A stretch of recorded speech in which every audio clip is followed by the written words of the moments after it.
30 taon na akong full-time na ina. At akala ko noong una, ang lahat ng hirap at pagod ko ay masusuklian ng aking pamilya ng pagkilala at pasasalamat. Ma, ano bang klase itong pagkaing baboy na niluto mo? Gusto ko ng steak.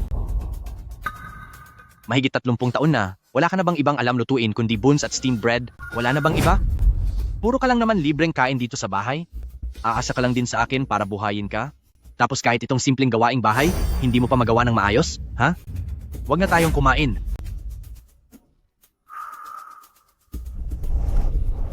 Sige na. Ayos lang iyon. Masyado lang sigurong pagod ang mga bata. Huwag mo na silang intindihin.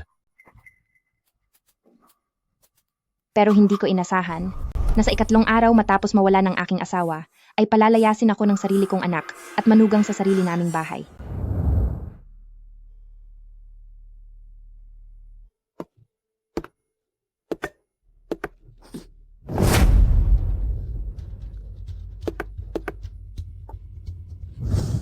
Mahal, anong nangyayari sa'yo? Bakit ang putla at ang pangit ng itsura mo? Dadalhin kita ngayon sa ospital. Mahal. Shanshan. Nana. Masama ang pakiramdam ng papa nyo. Kunin nyo na ang sasakyan. Dalhin natin siya sa ospital. Bilis! Tama na.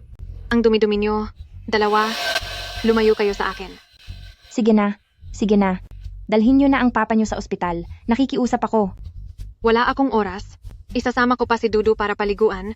Ang tagal na rin niyang hindi na i-groom. Bakit pa pupunta sa ospital? Kaunting hindi lang maganda ang pakiramdam. Ospital agad, normal lang magkaroon ng sakit kapag tumatanda. Takot na takot ba kayong mawala? Aalis na ako dahil may malaki akong proyektong aasikasuhin. Huwag niyo akong istorbohin sa trabaho ko.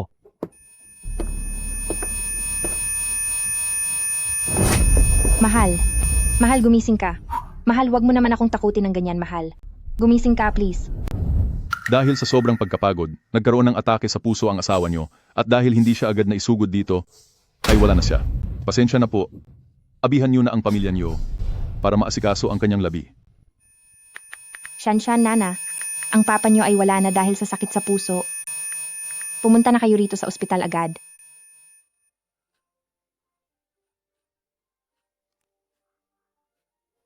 Dahil hindi siya agad na isugod sa ospital, ang katuwang ko sa buhay ay pumanaw na dahil sa heart attack.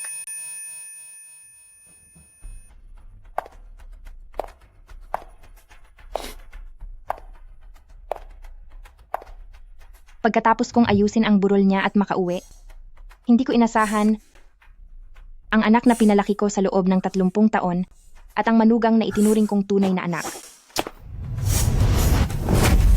Nana, anong ginagawa mo? Litrato iyan ng yumao mong ama. Pilit nila akong itinulak palabas patungo sa imbakan ng gamit sa labas.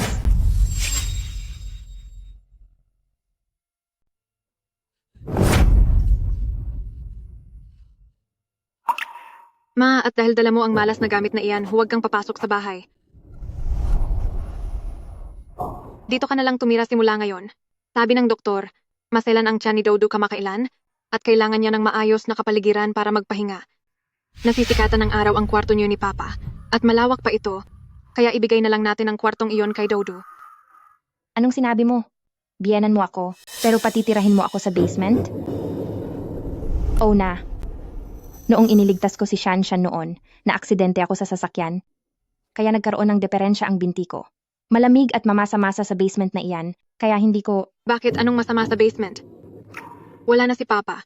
At sa lahat ng taon na narito ka sa bahay, palamunin ka lang naman. Bukod sa paglalaba at pagluluto, may naiambag ka ba sa bahay na ito kahit 1 sentimo? Dapat nga magpasalamat ka dahil hindi na kita pinagbabayad ng kuryente at upa. Ako, palamunin lang? At pagbabayarin niyo pa ako ng upa at mga bills? Eksakto. Mula ngayon, ang paliligo mo hindi dapat hihigit sa 3 minuto. Bawal din magbukas ng heater sa gabi. At isa pa, kapag gagamit ka ng banyo, 1 pirasong tissue lang ang dapat mong gamitin. Mahal ang bayad sa tubig at kuryente. Alam mo bang napakamahal niyan? Shu Guanshan. Anak kita. Ito rin ba ang tingin mo sa akin? Ma, may punto naman ang sinabi ni Nana. Wala ka namang kinikita, isa ka lang namang walang silbing katulong dito. Aasa ka lang din naman sa akin para mabuhay. Saka, ginagawa lang naman ni Nana ang makakabuti sa pamilya natin. Magtiis ka na lang muna, okay? Sige. Isang katulong pala ang tingin niyo sa akin. Xu Guanshan, pinagsilbihan kita, ipinagluto at ipinaglaba sa loob ng 30 taon. At ito ang kapalit, tinawag mo akong katulong. At walang silbi. Dahil ganyan na rin lang, simula sa araw na ito, bilang isang katulong nyo, ayoko na, aalis na ako. Xu Guanshan, naglaba ako, nagluto, at inalagaan kita. Sa loob ng 30 taon, at ang nakuha ko lang, ay ang bansagan, bilang isang katulong.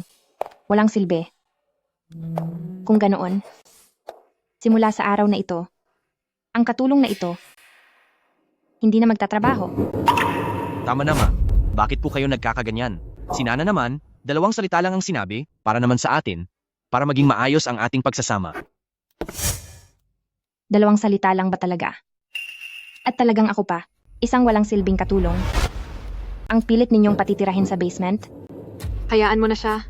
Paalisin mo na. Isa lang naman siyang walang pera at walang kwentang katulong. Kapag nawala tayo sa buhay niya, paniguradong wala na siyang pangkain.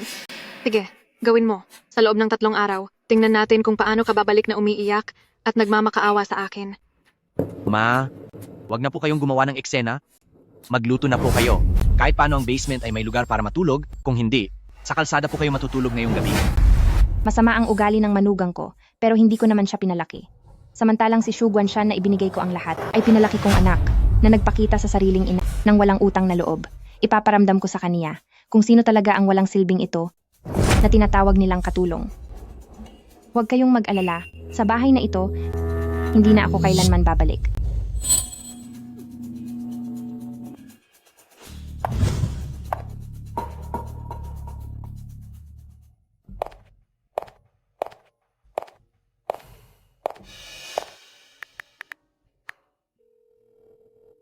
Si Butler Joe ba ito? Gusto kong pumunta ka rito. At sunduin ako para umuwi.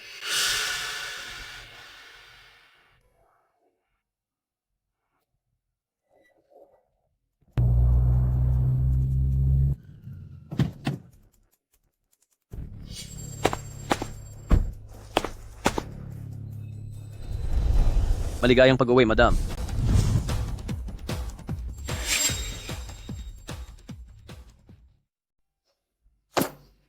Hindi sinasagot ni Ma ang tawag ko. Sa katandaan niyang iyan, ay hindi pa rin siya tumitigil. Isa siyang matandang babae, wala siyang ibang pupuntahan. Paano kung may mangyaring masama sa kanya? Sa tingin ko, lahat ng pera ng iyong ina ay ginamit na ng iyong ama sa pambili ng libingan. Wala na siyang pera? Panigurado bawat bukas, babalik din yun ng mapitagan at susunod. Kaysa pag-aksayahan mo siya ng panahon, mas mabuti pang maghanda ka ng maigi dahil dadalo tayo bukas sa sponsor na Qinglan Business Association para sa investment conference. Tama ka? Noong nagsisimba pa lang ako sa negosyo, kung hindi dahil sa pinuno ng Qinglan Business Association na nagbigay sa akin ng puhunan, wala ako sa posisyon ko ngayon. Subalit, ang investor na suporta sa amin ay hindi kailanman nagpakita, hindi ko alam kung ano ba talaga ang hitsura niya. Bakit ka ba nakigangalam kung bakit?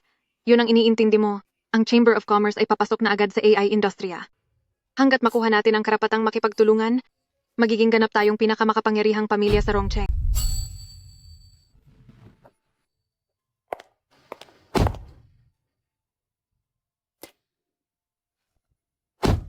Ilang taon na ang lumipas. Hindi ko akalain na ang huli ay ako na lang mag-isa ang nakabalik dito. Lao Zhou, sa loob na rin ng maraming taon, salamat sa iyong sipag.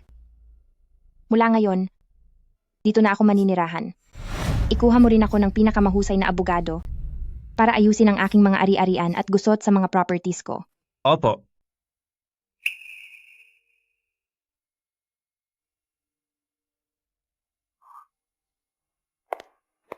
Kumusta po kayo, Miss Shen? Ako po ang abogado mula sa Junshin Law Firm. Ako si Hizimo. Maupo po kayo. Attorney, pinapunta kita rito para tulungan ako sa pag-aayos ng aking personal na yaman. Ang lahat ng nandito ay ari-arian ng aking naging asawa. Naging abala ako simula nang sa aking pamilya ang lahat ng oras ko, kaya hindi ko ito kailanman napag-ukulan ng pansin. Ang gusto ko lang malaman, sa ngayon, ay kung gaano kalaki ang mga kayamanan sa ilalim ng pangalan niya. Ang yaman na iniwan ng asawa ninyo ay tunay na kagilagilalas. Kasama na rito ang mga daan-daang bilyong dolyar na foundation, may labus-labus oath ibang mga investment, at sa kanyang pangalan ay may marami pa siyang ari-arian at gusali. 25 taon ang nakalipas. Nang si Xu Guanshan ay 5 taong gulang pa lamang, nalaman naming may sakit siya sa puso at kailangan ng pag-aalaga. Doktor, kumusta po ang anak ko? Ang bata po ay may congenital heart disease. Kailangan niyang maoperahan na aabot sa halagang mahigit 200,000 dolyar. Pagkatapos ng operasyon, kailangan pa rin siyang bantayan at alagaang mabuti. Mahal ko? Siguro ay mas mabuting magbitiw ka na muna sa trabaho para maalagaan ang ating anak. Simula ngayon, ako na ang bahala sa lahat sa kumpanya. Pati na rin ang lahat ng gastusin dito sa bahay. Sa ngayon, ang ating anak ang pinaka-importanting sa lahat. Noong panahong iyon, ang kumpanya namin ni Zhuzong ay nagsisimula pa lamang lumago. Para sa aking anak, isinaisantabi ko ang aking career at itinuon ang oras ko sa pag-aalaga sa kanya araw-araw. Tingnan mo, itong investment project ko, siguradong kikita ka rito ng malaki. Umalis ka na, ang ganitong mga proyekto. Napakarami ko nang nakitang ganyan araw-araw. Basura lang ang mga ito. Layas!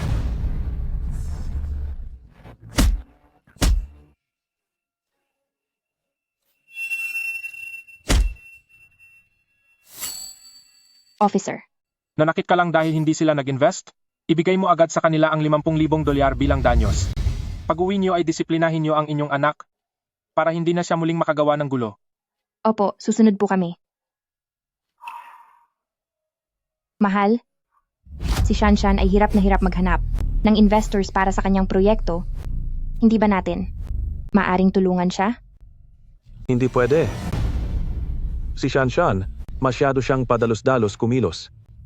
Kapag hindi pa niya natutunang kontrolin ang kanyang sarili, baka sa hinaharap ay mas malaki pang pagkakamali ang magawa niya. Para sa akin, mamuhunan muna tayo sa kanya sa pangalan ng ating foundation. Kapag naging ganap na maasahan na siya, tsaka na natin ipapasa ang kumpanya sa kanya. Sige. Pero hindi ko inakalang maling-mali pala ang desisyon ko sa loob ng maraming taon. Kahit ang yumaong asawa ko ay mas nakikita ang katotohanan dahil binaliwala niya ang aking sakripisyo. At ang lahat ng kabutihang ginawa ko para sa kanila, ngayon ay kukunin ko na silang muli sa kanila. Attorney, tulungan mo akong bawiin ang lahat ng mga ari-arian, pati na ang bahay ng anak ko at ng asawa niya. Gamit ang aking pangalan, magpadala ka ng lawyer's letter na naguutos na dapat silang lumayas sa bahay ngayong araw na ito. Pero Madam Shen, siya ay inyo pa ring anak. Baka po masyadong... Sabihin mo sa akin, may karapatan ba akong bawiin ang lahat ng ito o wala? Siyempre po, meron kayo. Lahat ng minanang ari-arian mula sa inyong asawa ay pag-aari nyo na at kayo ang may ganap na kapangyarihang kontrolin ng mga ito. Mabuti kung ganoon. Gawin mo ang iniutos ko. Tsaka pala, sabihan mo ang board of directors ng ating foundation na darating ako sa pulong ng eksakto sa oras.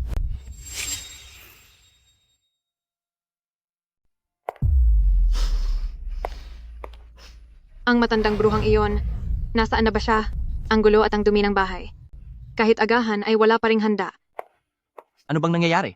Hindi nalabhan ang mga damit ko, hindi rin naplansya. Kasalanan ito ng nanay mo. Wala siya rito kaya walang nagawa. Sige na, sige na. Ayusin mo na ang mga gamit na ito. Bumabaho na. Bakit ako ang gagawa? Dapat ay trabaho iyan ng nanay mo. Kung gusto mo, ikaw ang gumawa. Ayaw ko. Ako? Araw-araw akong abala, pagod na ako sa trabaho. Kahit kailan talaga ang nanay ko. Pinalilipat ko lang naman siya sa basement para doon tumira, tapos naglayas na siya. Ang matandang bruhang iyon, nagmamalaki lang siya dahil siya ang gumagawa ng gawaing bahay. Kaya tinatakot niya ako. Hintayin mo lang. Pagbalik niya rito para makiusap na kupkupin ko, patutuluin ko talaga siya sa balcony para doon matulog.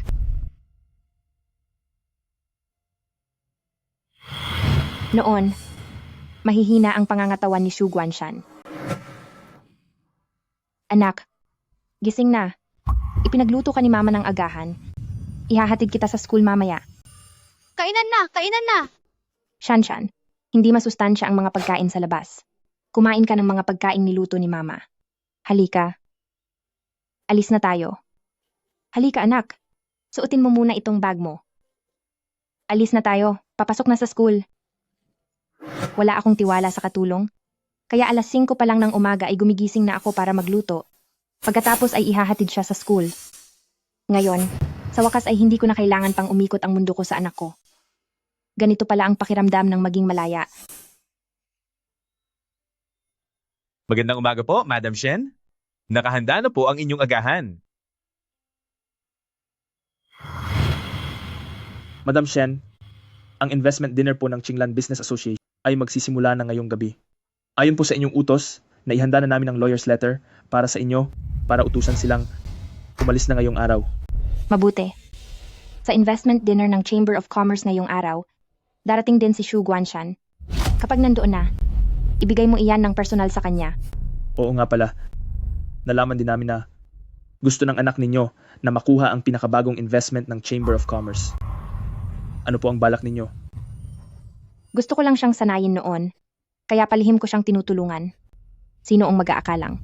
Pagkatapos niyang magtagumpay, ay mamaliitin niya ang kanyang nanay na marunong lang maglaba at magluto. Ipatigil mo na ang lahat ng pakikipagtulungan sa kanya. Mula ngayon, huwag na siyang bibigyan ng kahit anong investment.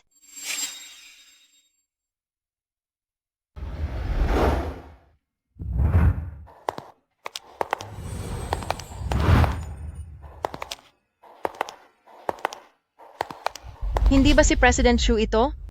Narito na si President Xu. Ito po ba ang inyong asawa? Sa isang tingin lang, talaga namang napakaganda at kagalang-galang niya. At kayong dalawa ay talagang bagay na bagay sa isa't isa? Isang perpektong magkapareha. Mrs.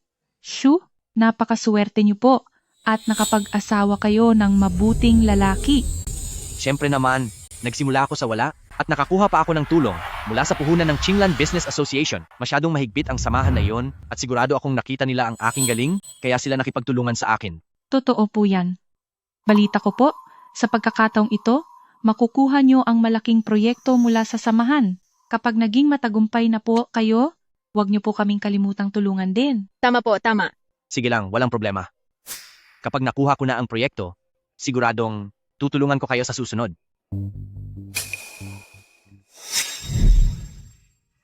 Mr. Xu, ako ang abogado mula sa Junchen Law Firm, ang abogadong si Hizimo. Inutusan po ako ng iyong ina para dalhin ito na lawyer's letter sa inyo. Lawyer's letter?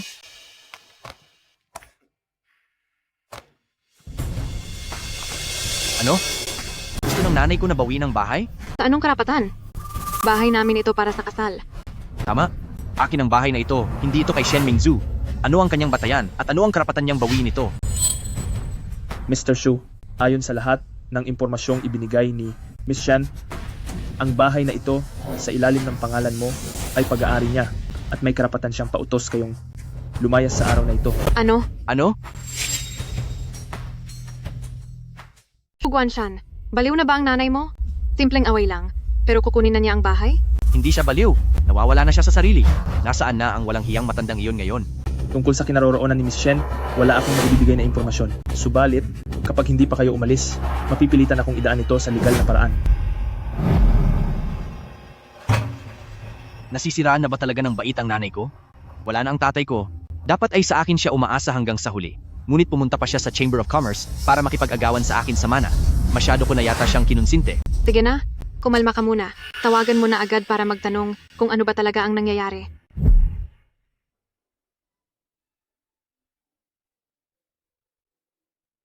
Ang investment convention ng Chamber of Commerce ay magsisimula na.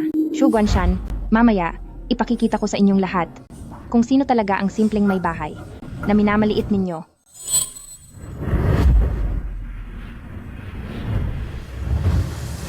Ngayon, larga na. Pumunta na tayo sa investment convention. Opo.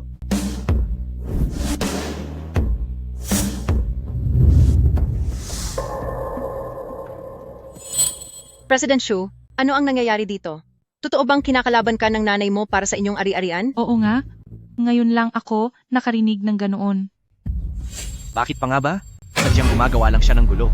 Dahil kulang na ang kwarto sa bahay, Pinatira ko muna siya sa bodega, pero nakuha pa niyang magalit sa akin. Hayaan mo na, huwag ka nang magalit. Darating na si President maya-maya. Pagkatapos ng handaan, pupuntahan natin ang babaeng iyon at pagbabayarin natin siya. Tama. Talagang walang utang na loob ang nanay ko. Kapag nakuha ko na ang proyektong ito, tingnan niya kung paano ko siya parurusahan. Narito na si President ng Qinglan Chamber of Commerce.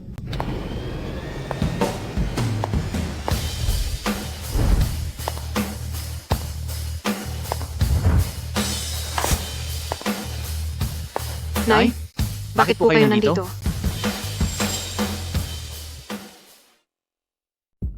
Ma, bakit ka narito?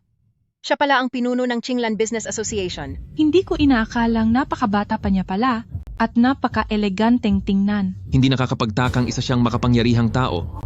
Napaka-pormal at kalmado niya. Bakas sa kanya ang pagiging marangal. Marangal? Anong pinagsasasabi niyo? Hindi siya ang pinuno. Siya lang naman ay isang katulong na wala nang ginawa kundi maglaba at magluto. Katulong? Anong katulong? Ma, anong ginagawa mo rito? Kahit na gumagawa ka ng gulo, dapat ay may hangganan. Huwag mo na akong tawaging mama. Dahil wala akong anak na tulad mo. At isa pa, ang pagdiriwang na ito sa araw na ito, kung hindi ako dadalo, hindi nila ito maitutuloy. Anong pinagsasasabi mo? Ang piging na ito ngayon ay para sa pinuno ng Qinglan Business Association. Iniisip mo ba na sa pagkuha mo ng ilang mga aktor ay maaari mo nang panggapin ang pinuno? Ako nagpapanggap? Hindi ba totoo naman? Wala ka namang alam sa kahit na ano, kundi maging isang simpleng may bahay lang. Tama. Wala na si Papa. At sa ngayon ay ang Xu Guangshan na lamang ang tanging maaari mong asahan. Kapag nagwala ka pa muli at sinira ang pakikipagtulungan namin ngayon, huwag mo kaming sisihin kapag talagang pinaalis ka na namin dito. Oh? Paalisin niyo ako? Sigurado na ba talaga kayo sa desisyon niyo? Ano ang nangyayari rito? Ang nanay ni President Xu ay ang pinuno ng asosasyon? Balak pa pala nila. Napaalisin ang mismong pinuno? Anong kaguluhan ito? Oo nga. Ano bang kamalian ang sinasabi nila? Nagkakamali po kayo? Hindi po siya ang pinuno. Matanda ka na? Hindi ko akalain na. Habang tumatanda ka ay nawawala na ang katinuan mo. Maayos na sana ang buhay mo, pero nanggugulo ka pa dito sa handaan. Talaga bang sinusubukan mong sirain ang araw naming mag-asawa? Tama siya? Sa tingin ko, noong nasagasaan ka, hindi ang paa mo ang napinsala, kundi ang utak mo. Nasisiraan ka na talaga ng bait? Pinahihirapan mo kaming dalawa.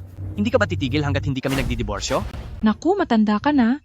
Mali ang ginagawa nyo. Umuwi ka na lang at maglinis ng bahay o magluto, pagsilbihan mo ng maayos ang anak at manugang mo. Hay, napakahirap magkaroon ng ganyang ina. President Xu, bakit hindi mo na lang siya dalhin sa Home for the Aged para turuan ng leksyon?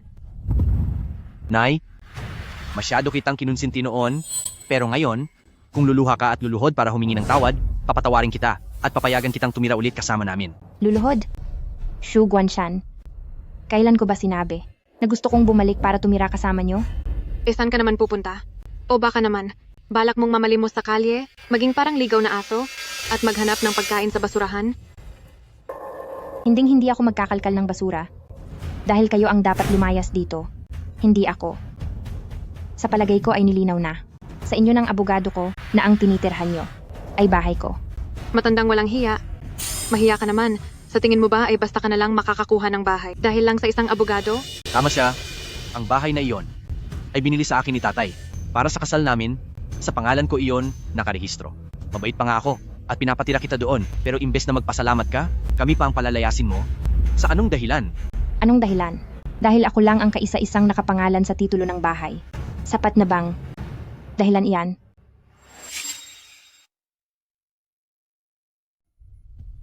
Ang dahilan na ito, sapat na ba?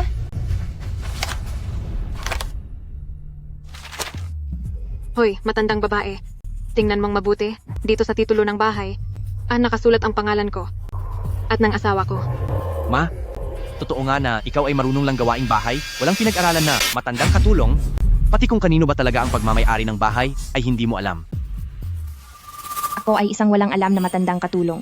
Dito sa likod ng dokumentong ito, gusto nyo bang ipagpatuloy ang pagbabasa? Ang impormasyon dito ang nagpapatunay na ang bahay na ito ay binili gamit ang pera mula sa account ko. Ayon sa kasalukuyang batas, ang bahay na ito ay may karapatan akong bawiin. Xu Guangshan, ano bang nangyayari sa nanay mo? Bakit nagtago siya ng mga ganyang bagay? Paano ko malalaman? Dati, ang bahay na ito ay binili para sa akin ni Papa. Ang pangalan ko ang nakalagay. Sino ang mag-aakala na ngayon ay gugustuhin niyang manloko at bawiin ito? Alam ko na. Matandang bruha. Hindi ko akalain na ganito kakatuso. Ako, Katuso? Hindi ba? Dati sinasabi mo sa akin na tinuturing mo akong tunay na anak, pero lihim ka palang gumagawa ng dokumento para sa ari-arian. Tinadya mo akong bantayan? Ak hindi ba? Binili ko ang bahay na ito gamit ang sarili kong pera. Kung hindi lang kayo sumobra ngayong araw, bakit ko babawiin ang bahay na ito? So, Guanshan, gumawa ka naman ng paraan. Tama na. Dahil ang bahay na ito ay nakapangalan sa akin, ibig sabihin ay sa akin na ito. Ma, huwag ka nang mag-eskandalo. Hinding-hindi ako aalis dito. Kapag nagpatuloy ka pa sa panggugulo, huwag mo akong sisihin kung itatakwil kita bilang ina. Ang anak ay ikakasal na, at ang pamilya ang bumili ng bahay. Hindi ba dapat lang iyon? Sinasabi niyang parang anak ang turing sa manugang, pero mukhang ngayong ikakasal na sa kanila, ay sisimulan na nilang apihin. Kapag lumalaban ang manugang, nananakot pa siyang bawiin ang ari-arian. Kapag nagkaroon ka ng ganitong klasing biyenan, ang malas mo talaga. Totoo yan. Kapag walang manugang ay naghahanap, pero kapag nandyan na, inaapi ng buong pamilya. Parang gusto lang niyang maghiwalay ang mag-asawa. Nagkaroon ka ng ganyang ina. President Xu, ang malas mo rin. Xu Guanshan. O na, itatakwil niyo ako bilang ina niyo? Sige, tingnan na lang natin mamaya.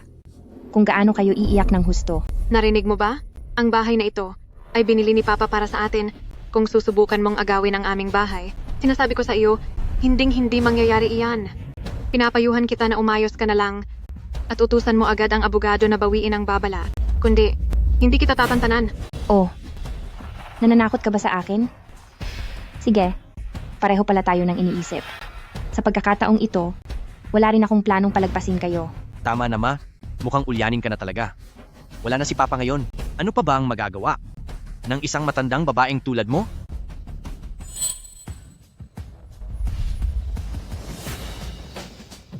Madam, kakakuha ko lang po ng balita. Mula kay Attorney Joe, natapos na po niya ang pagpapatigil sa lahat ng bangko sa ari-arian sa ilalim ng pangalan ni Sir Zhu Guanshan. Ano ang sinabi niyo? Ipinatigil niyo ang lahat ng ari-arian ko sa pangalan ko? Tama. Xu Guanshan, nagsilbi ako ng buong puso sa loob ng 30 taon. Itinituring kita na parang tunay na anak. Pero talagang hindi mo karapat-dapat ang lahat ng ito. Kaya ngayong araw, ang lahat ng ibinigay ko sa iyo ay babawiin ko ng lahat. Anong sinasabi mo? Matandang bruha, wala ka namang trabaho, palaasa ka lang sa lalaki. At ang alam mo lang ay maglaba at magluto bilang isang housewife, at sa tingin mo talaga ay ma-freeze mo ang mga account namin? Masyado ka nang nadadala sa mga pinapanood mong short drama? Naging ilusyonada ka na? Akala mo ba talaga kaya mong gawin iyon? Kung magagawa ko man o hindi, pagkalipas ng 1 minuto, ay makikita mo rin. 1 minuto? Sige, bibigyan kita ng 1 minuto. Tignan natin kung may kakayahan ka nga ba.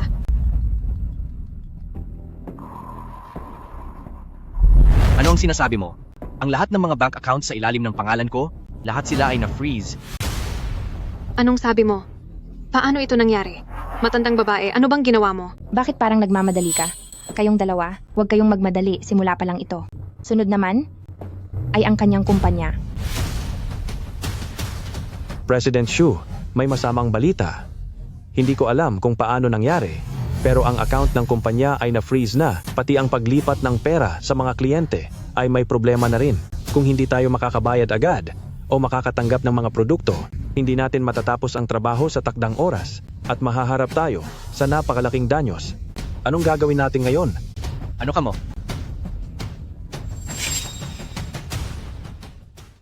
Anong nangyayari? Hindi ba ang matandang babaeng ito ay isa lang na may bahay? Paano niya nagawang magkaroon ng ganito kalakas na impluensya para i-freeze ang mga pag-aari ng kabilang panig? Tama. Nagawa niya iyon ng napakadali na i-freeze ang mga ari-arian sa ilalim ng pangalan nito. Huwag mong sabihin, siya talaga ang chairman ng Qinglan Business Association? Hindi. Imposible. Hindi mo kayang maging ang chairman ng Qinglan Business Association. Nay, ano ba ang ginagawa niyo? Hindi mahalaga kung ano ang gagawin ko. Ang importante, Xu Guanshan, hindi ka nararapat sa lahat ng ito. Walang hiyang matanda ka, napakadamot mo naman. Oo, inaamin kong ako ang nagpalipat sa inyo sa basement. Pero ginawa ko iyon para sa ikabubuti ng pamilyang ito. Anong mapapala niyo sa pag-freeze ng mga ari-arian niya? Kapag nawalan siya ng pera, wala na kayong matitirhan kahit sa maliit na kwarto. Sa maliit na kwarto? Sa tingin mo ba, umaasa talaga ako na pakakainin niyo ako? Bakit hindi ba? Ang asawa ko ay nagpapatakbo ng kumpanyang may mahigit 100 tao na may taunang kita na 10 milyong dolyar. Pagkabalik ko dito sa bansa, nagbukas din ako ng sarili kong ospital para sa mga alagang hayop. Sa buong pamilya natin, ikaw lang ang walang ginagawa sa buhay at wala ka man lang pensyon. Hindi ba't kami rin ang kailangang magtrabaho para buhayin ka, ikaw na pabigat? Sinasabi mo bang wala akong ambag sa pagkain ko? Araw-araw akong nag-aalaga ng bata sa bahay at maayos na pinangangasiwaan ang lahat sa loob. Isa akong ganap na may bahay. Totoo iyon. Pero bilang may bahay, nagbigay rin ako ng sapat na panahon at lakas. At kailangan ko ba talagang umasa sa inyo? Paano kung sabihin ko na ang bahay ni Xu Guanshan, ang sasakyan, pati na ang kumpanya niya, maging ang gastos mo para makapag-aral sa ibang bansa, ay lahat galing sa akin? Anong sinabi mo? Matandang babae. Tingin ko nababaliw ka na. Sinasabi mong lahat ng meron siya ay galing sa iyo? Napakagaling mo talagang magyabang. Susunod niyan, sasabihin mo ring, ikaw ang chairman ng foundation sa Qinglan, di ba? Tama ka. Nakuha lahat ito ni Nana dahil matalino siya, kaya siya nakatanggap ng full scholarship sa eskwelahan. Resulta ito ng sariling pagsisikap ni Nana, kailan pa naging dahil sa tulong mo? Ano pa bang inaasahan mo? Sa tingin ko, mula nang wala na ang tatay mo, hindi na kayanan ng nanay mo ang nangyari. Baliw na babae lang siya. Nababaliw ka na. Ikaw na matandang walang hiya, sinaktan mo ako? Anong karapatan mong saktan ako? Sasaktan talaga kita. Anong magagawa mo? Oo na. Huwag mong isiping dahil nakapag-aral ka sa ibang bansa, ay magaling ka na. Ang pinaka-pinagsisihan ko sa lahat ay ang suportahan ka. At ipadala ka sa ibang bansa para mag-aral. Anong sinasabi mo? Sinuportahan mo ako? Ipinadala mo ako sa ibang bansa? Oo na.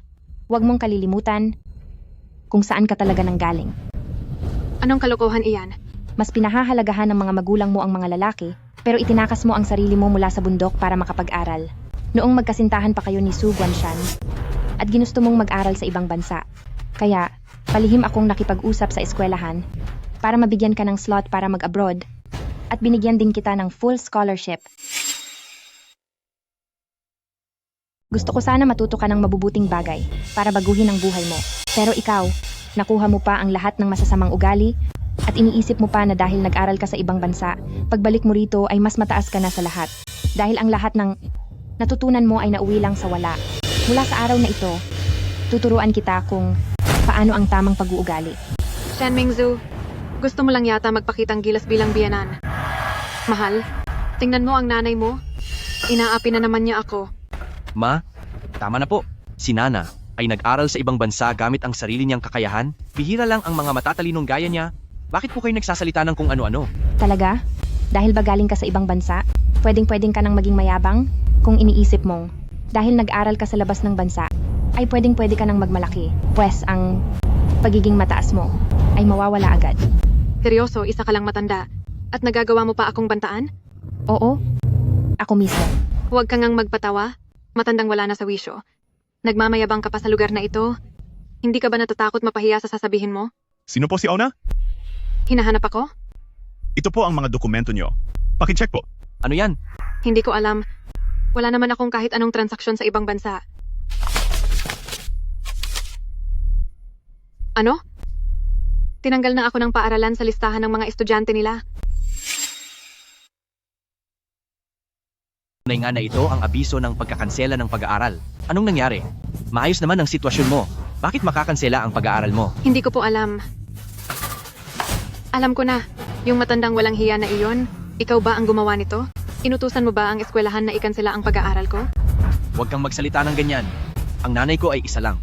Simpleng may bahay na magaling magluto, bukod sa mga tindero sa palengke. Sino pa ba ang kakilala niya?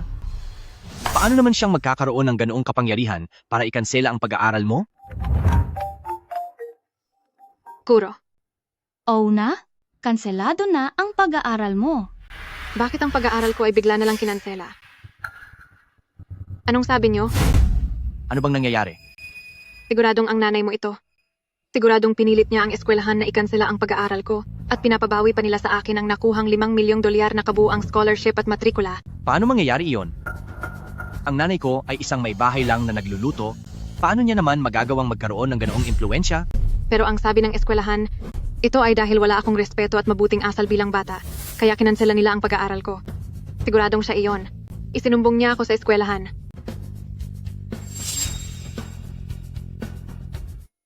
Nay, ginawa mo ba talaga ito? Paano mo ito nagawa? Nang ikasal kami ni Nana, si Nana na ang naging reyna ng bahay na ito. Hinihiling lang naman niya na ibigay ang kwarto sa kanya. Ngunit napakababaw ng loob mo, galit na galit ka sa kanya, na gusto mo siyang sirain. Sinasabi mo ba na ako ang sumira sa kanya? Yu Guanshan, hindi ako ang sumira sa kanya, kundi ang sarili ninyong gawa.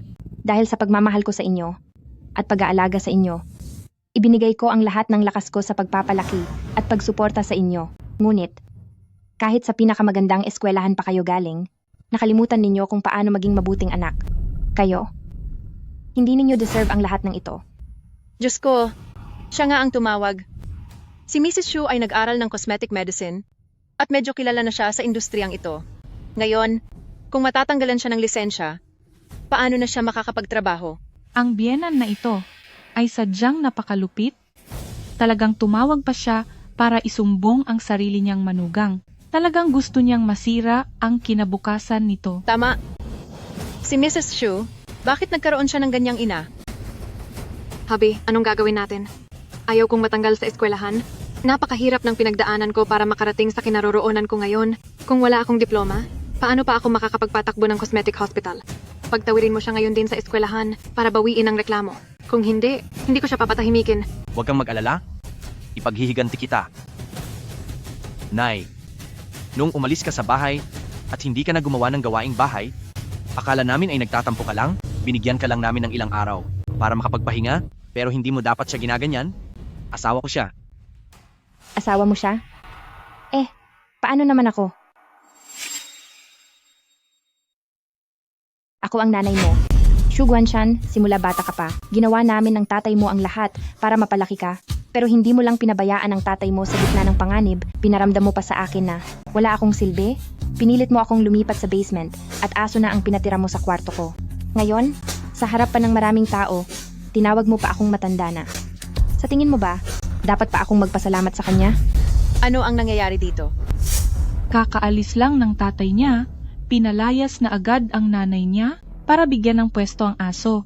At kung ano-anong panlalait pa ang sinasabi. Kahit pa ang matanda ang nag-aalaga.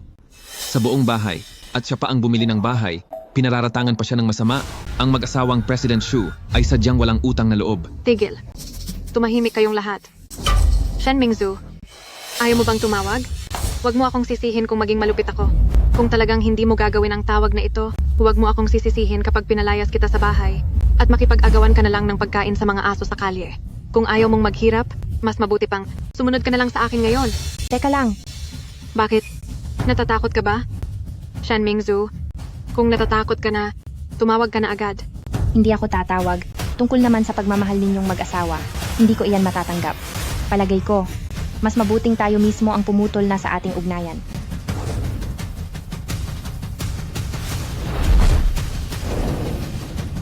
Kasunduan sa pagputol ng ugnayan? Nay, nasisiraan ka na ba ng bait? Gusto mo na ba talagang putulin ang relasyon natin bilang mag-ina? Kakabilang ng asawa ko na palalayasin niya ako sa bahay na ito, pababayaan na lang akong mamatay sa hirap, pero wala kang pakialam. Kung hindi pa ako lalayo sa inyo, ano pa ang gagawin ko? Mabuti naman, Shen Mingzu. Ikaw mismo ang nagsabi niyan. Shu Guanshan, pumirma ka na agad. Matagal na akong napapagod sa kanya. Ang pangit na nga niyang magluto. Akala ba niya ay hindi ko kayang wala siya? Pero nanay ko pa rin siya. Nanay mo nga ano naman. Kapag hindi siya lumuhod at humingi ng tawad sa akin ngayon, makikipagdiborsyo ako sa iyo. Nay, bibigyan kita ng huling pagkakataon. Kung luluhod ka ngayon at hihingi ng tawad kay Nana, maaari pa kitang mapatawad. Luluhod? Hindi na kita anak, kaya huwag mo na akong tawaging Nay. Nay, mukhang ulyanin ka na talaga. Talagang itutuloy mo ang gulo na ito? Sige, pagbibigyan kita. Titingnan ko lang kung ano ang gagawin ng isang palamunin na tulad mo sa susunod na mga araw.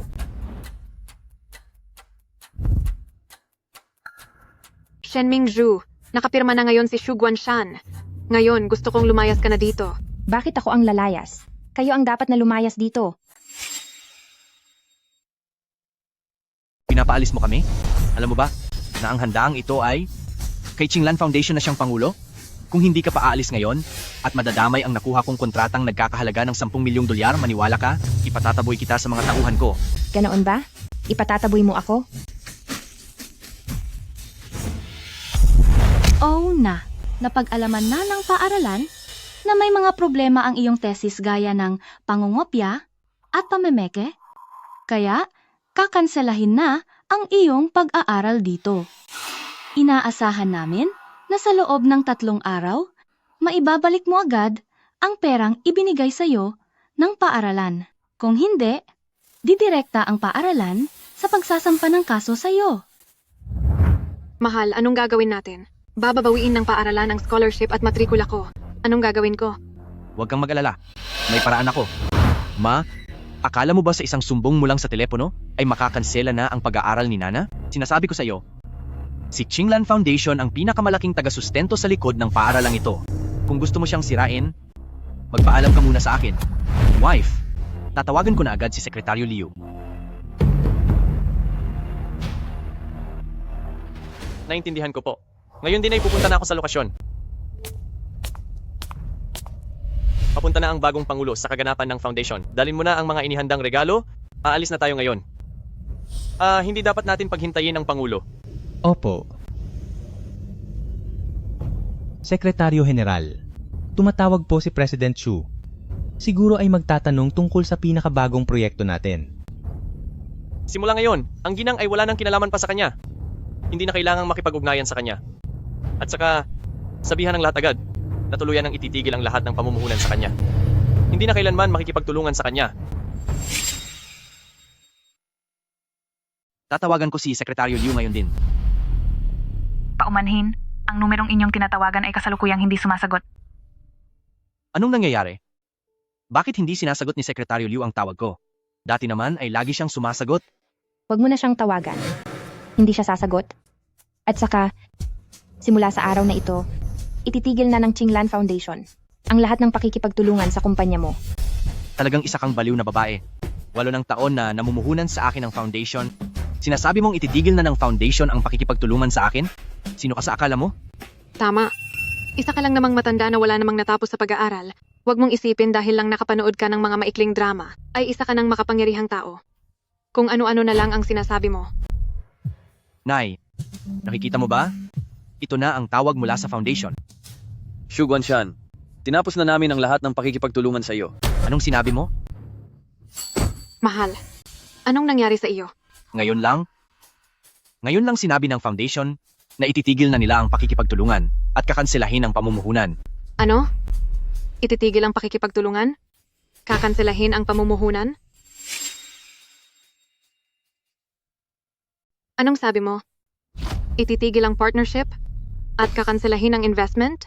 Kakanselahin ang investment? Bakit parang biglaan naman yata ito? Nay, ano po ba ang ginawa nyo? Bakit kailangang kanselahin ng pundasyon ang ating partnership at itigil ang investment? Ano pa ba ang magiging dahilan? Siguradong nagpunta ang nanay mo kay Sekretaryo Liu para siraan ka. Bruha ka talaga. Ayaw mong magtagumpay ako. At ayos lang na sirain mo ako. Pero pati ba ang sarili mong anak ay sisirain mo rin? Anong nangyayari? Ang matandang ito, anong kalokohan na naman ang ginagawa niya? Sa totoo lang, kahit sino naman ang magkaroon ng ganitong matandang walang katuwiran, ay talagang minalas ng husto sa buong buhay nila. Teka lang. Hindi yata tama. Dahil ang pundasyong ito ay sobrang higpit sa pag-audit taon-taon, kaya hindi nila basta-basta kakanselahin ang partnership. Kung ang kumpanyang President Xu ay wala namang anumang naging problema, paanong mangyayaring dahil lang sa sinabi ng matandang ito, ay direktang kakanselahin na agad ang partnership? Nay, masaya ka ba talaga na sirain ang buhay ko? Bilisan mo, tumawag ka sa kanila at ipaliwanag ang lahat. Kapag nakansela ang partnership, malulugi ako ng milyon-milyon at malulugi ang kumpanya natin. Malulugi ang kumpanya. Bakit naman kita tutulungan? Xu Guanshan, simula ngayon ay hindi na kita anak. Hindi kita kilala. Tsaka, anong ebidensya mo para patunayan na ako ang nandaraya sa iyo? Bakit, hindi ba? Kung hindi dahil sa iyo, hindi matatanggalan ng slot sa paaralan si Nana. Kung hindi dahil sa iyo, ang Qinglan Foundation ay hindi hihinto sa pakikipag-ugnayan sa akin. Paano kung sabihin ko sa iyo na ako ang pinuno ng pundasyon? Anong sabi mo? Ikaw ang pinuno ng Qinglan Foundation? Matandang babae ka. Huwag kang ngang magpatawa. Kung ikaw talaga ang pinuno ng Qinglan Foundation, ay hindi ka dapat. Nagsisilbi sa bahay namin na parang isang katulong. Hindi pa na itatapon ang mga basura sa bahay. At ang mga hinubad kong damit nitong mga nakaraang araw ay hindi pa nalalabhan. Umuwi ka na ngayon at labhan mo ng maigi ang mga damit ko. Nga pala, dapat lahat ay labang kamay. Kapag may nasira ka kahit isa, paparusahan kita at hindi kita pakakainin ng 3 araw. Tama. Isa ka lang namang may bahay. Wala kang alam kung gaano kahirap kumita ng pera. Kung susunod ka lang sa akin at uuwi para maglaba at magluto, maaari ko pang pag-isipan na patuluyin ka rito para may makain ka. Kapag nalugi ang kumpanya ko, pananagutin talaga kita. Hindi pa tayo tapos. Hindi pa tayo tapos? Sige, Li Guanshan. Gusto ko ring makita kung paanong hindi pa tayo tapos. Talaga bang balak mo sa gitna ng maraming tao? Nasaktan ako? Ma, sinasabi ko sa inyo, baliw na talaga kayo. Bakit hindi na lang kayo manatiling tahimik sa bahay? Kailangan nyo ba talagang ang pamilyang ito ay guluhing mabuti para lang gumaan ang loob nyo? Sinasabi nyo na ginugulo ko ang bahay nyo. Sige, guguluhin ko talaga ang pamilyang ito. Pinalamalagi nyo ako sa bahay na parang marami akong nakuha sa inyo. Xu Guanshan, subukan nyo namang usigin ang sarili nyong konsensya. Sa loob ng 30 taon, paano ba kita inalagaan? May lagnat na naman ang bata at wala na naman ang tatay niya. Napakalakas ng ulan. Dadalhin ka ni mama sa ospital. Noong 5 taon ka pa lang at sakitin, nag-resign ako para lang alagaan ka. Kung hindi dahil sa akin, matagal ka nang wala. Kailangan ito. Napakaganda ng mga ulam na ito. Ayos ito. Pa, magpapakasal na ako kay Nana. Nagustuhan namin yung malaking penthouse sa sentro ng lungsod, 4,500,000 dolyar lang ito. Bukod pa doon, gusto ring dagdagan ni Nana ng 888,000 dolyar ang dote. Kailangang ibigay nyo iyan sa akin. Sige, sige. Amin ng papa mo ay gagawa ng paraan. Nung nagpakasal kayo, humingi kayo ng bahay at regalo sa kasal, kaming mag-asawa ay ginawa ang lahat para mapagbigyan kayo. Pero sa huli, ano ang napala namin? Dahil sa tingin nyo, wala na kaming silbi dahil matanda na kami. Sige, ngayon, akong matandang babae na ito ay ipapaalam sa inyo kung paano ko kayo guguluhin at gagawing miserable ang buhay. Hinding-hindi ka talaga titigil. Mga magulang ko kayo, kaya nararapat lang na bilhan nyo ako ng bahay at sasakyan, di ba? Tama, nagpakasal ako sa pamilyang ito. Hindi para maging katulong nyo. Pinapagawa ko sa inyo ang gawaing bahay. Dahil iyan ang dapat nyong ginagawa. Huwag mong isipin na porke matanda ka, ay hindi na kita kayang disiplinahin. At talaga palang guguluhin mo kami. Wala na si Papa. Maniniwala ka ba na pagkatapos ng investment meeting, marami akong paraan para parusahan ka? Shanshan, inumin mo itong pampahulas bago ka magpahinga. Umalis ka nga. Huwag mo akong kulitin. Mula noong bata pa ako, bukod sa pag-aalaga sa pagkain at pangangailangan ko, wala ka namang maitutulong. Pagdating sa trabaho ko, pareho kayong walang kwenta. Lumayas ka. Huwag kang makialam. Mengzhou, hindi pwedeng si Xu Guanshan. Maaaring ibili ng bahay para sa kasal, pero ang perang ito ay dapat nating ipanotaryo po. Kabilang na ang lahat ng ari-arian sa pangalan ko. Lahat iyan ay ipapanotaryo ko. Kung sakali man na may mangyaring masama, marahil mapoprotektahan ka pa nito at magkakaroon ka ng huling matatakbuhan.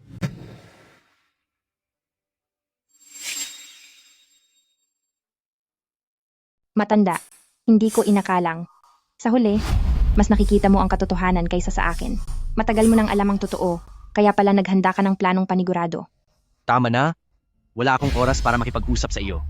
Kinansela na ng Qinglan Business Association ang pakikipagtulungan sa atin. Malapit na dumating si Sekretaryo Liu. Kailangan kong makuha muli ang kontrata. Ikaw, umalis ka na agad ngayon din. Nasaan ang mga guwardiya? Bakit wala kayong ginagawa? Sa ganitong klaseng okasyon, bakit kung sino-sino na lang ang hinahayaan ninyong pumasok? Bilis, ang baliw na babaeng ito, kaladkarin nyo palabas. Miss Shen, mangyaring umalis na po kayo ngayon din. Kung hindi, huwag nyo kaming sisihin kung kakalad ka rin namin kayo palabas. Sino ang nagbigay sa inyo ng lakas ng loob? Nasaktan ang madam? Alam nyo ba? Kung sino, talaga siya? Wala siyang kahit anong silbi. Sa ganyang katandang edad, kahit tagahugas ng plato ay walang kukuha sa kaniya. Bakit nakatunga nga lang kayo riyan? Ilabas nyo na siya agad. Sige, subukan nyo kung sino ang maglalakas loob na hawakan siya. Hoy bata, Talagang ipinagtatanggol mo pa ang walang silbing may bahay na iyan? Alam mo ba kung sino ako? Isa ka lang namang aktor na kinuha niya. Naniniwala ka ba na kaya kitang parusahan sa isang iglap? Maniwala ka sa akin, kaya kitang tapusin kahit kailan? Tama. Kung alam mo ang makabubuti sa iyo, umalis ka na sa daan ko. Kayong dalawa?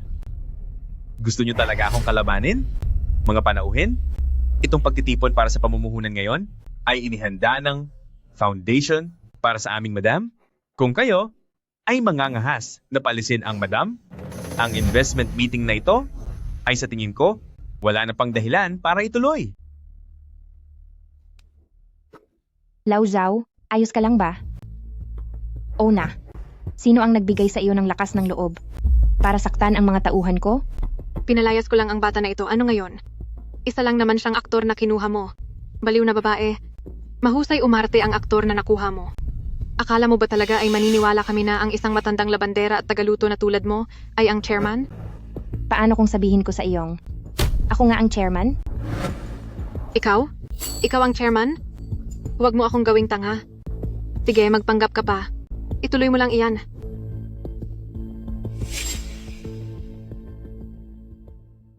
Xu Guanshan, sa tingin ko ang nanay mo ay isa lamang baliw. Darating na ang presidente mamaya?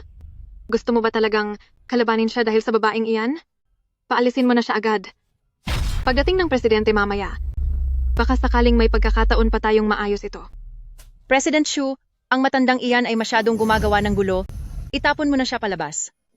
Tama, kung maapektuhan nito, ang mga transaksyon mo sa hinaharap, masyadong malaki ang mawawala sa iyo. Xu Guanshan, narinig mo ba? Bilisan mo. Bakit nakatunganga pa kayo? Ngayong araw, kapag itinapon niyo siya palabas, ang 10,000 dolyar na ito ay magiging sa inyo na. Ang laki ng pera niyan. Tingnan ko lang kung sinong mangahas. Dumating na si Sekretaryo Liu. Nandito na siya. Nasaan ang presidente? Bakit hindi siya sumama? Sekretaryo Liu, sa wakas ay narito ka na. Hindi ba't maayos naman ang naging pagtutulungan natin? Bakit biglang itinigil ang proyekto? Baka naman mayroon lamang pagkakamali o hindi pagkakaunawaan. Baka mayroon lang itong konting hindi pagkakaunawaan? Walang anumang hindi pagkakaunawaan. Mula ngayon, ang foundation ay wala nang magiging connection sa inyo at kakanselahin din ang lahat ng dati nating kooperasyon. Chairman, kayo? Nagbibiro lang po kayo, di ba? Baka, dahil ito sa nanay ko, baka dahil sa mga pinagsasabi niya, may nasabi ba siya na ikinagalit ninyo? Nagkaroon ba tayo ng anong klaseng gulo? Kung may nagawa man siyang mali sa inyo, ako na mismo ang magpaparusa sa matandang iyan. Sir, parang awa nyo na, huwag nyo pong ikansela ang partnership. Ano uling itinawag mo sa kanya? Tinawag mo siyang matandang iyan? Isa naman talaga siyang mangmang na matanda. Hindi nyo lang po alam, sa loob ng maraming taon, ay hindi na siya nagtatrabaho. Kaming pamilya lang ang kumakayod para buhayin siya. Tapos, balak pa niyang agawin ang bahay sa amin. Sa matandang tulad niya, wala na kaming ibang magagawa. So, ang gusto mong palabasin ay, kasalanan niyang lahat ng ito? Siyempre, kasalanan niya. Chairman, kung hindi kayo naniniwala, maaari ninyong tanungin ang lahat ng mga narito. Kung ano ang ginawa ng matandang ito kanina lang. Tama ang sinasabi ni President Xu. Dahil ang matandang babaeng ito ay masyadong tuso, isinumbong niya ang manugang niya, at ngayon naman ay sisirain niya ang career ng sarili niyang anak. Oo, gusto lang niyang mag-away ang mag-asawa at maghiwalay. Kapag nagkaroon ka ng ganitong manggugulo at pasaway na babae, sasakit talaga ang ulo mo. Tama ka riyan. Tumahimik kayong lahat. Manahimik kayong lahat. President, pasensya na kung pinaghintay kita. Anong nangyayari? Kayo? Tinawag niyo ba siyang president? Siya si President. Paano ito naging posible? Liu An, maraming taon na ang lumipas. Opo, maraming taon na ang nakalipas. Minsan ay hinahanap-hanap ko pa rin ang pakiramdam noong nagsisimula pa lang tayo sa negosyo. Anong meron? Itong si Sekretaryo Liu ay ang mukha at tagapamahala ng Chamber of Commerce. Napakarespetado niya sa matandang ginang na iyon at tinatawag pa siyang president?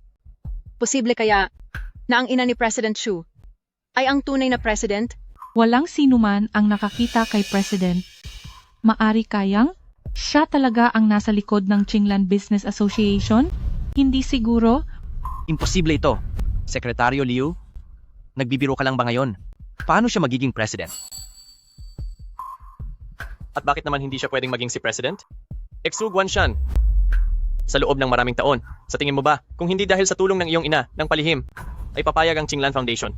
Nabigyan ng isang bagitong tulad mo ng puhunan at ibigay sa iyo ang napakaraming proyekto at kagamitan?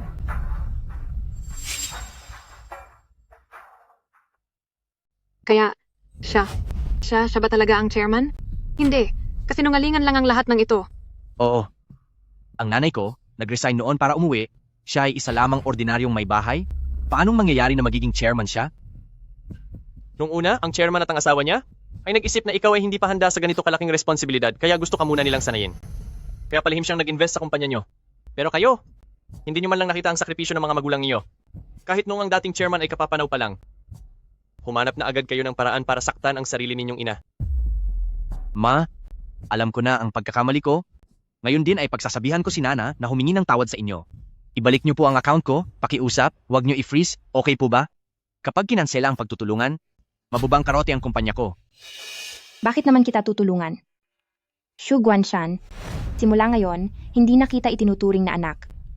Kahit anong mangyari sa inyong mag-asawa, wala na akong anumang kinalaman dyan. Ma, Exu Guanshan, noong nag-resign ang madam para umuwi, ito ay para alagaan ka, noong may sakit ka pa. Pero kayo, kakaalis lang ng chairman, at hindi na kayo makapaghintay. Napalayasin siya sa bahay. Kung ginawa niyo lang sana ang inyong tungkulin bilang mga anak, mapupunta sa inyo ang lahat ng pondong ito.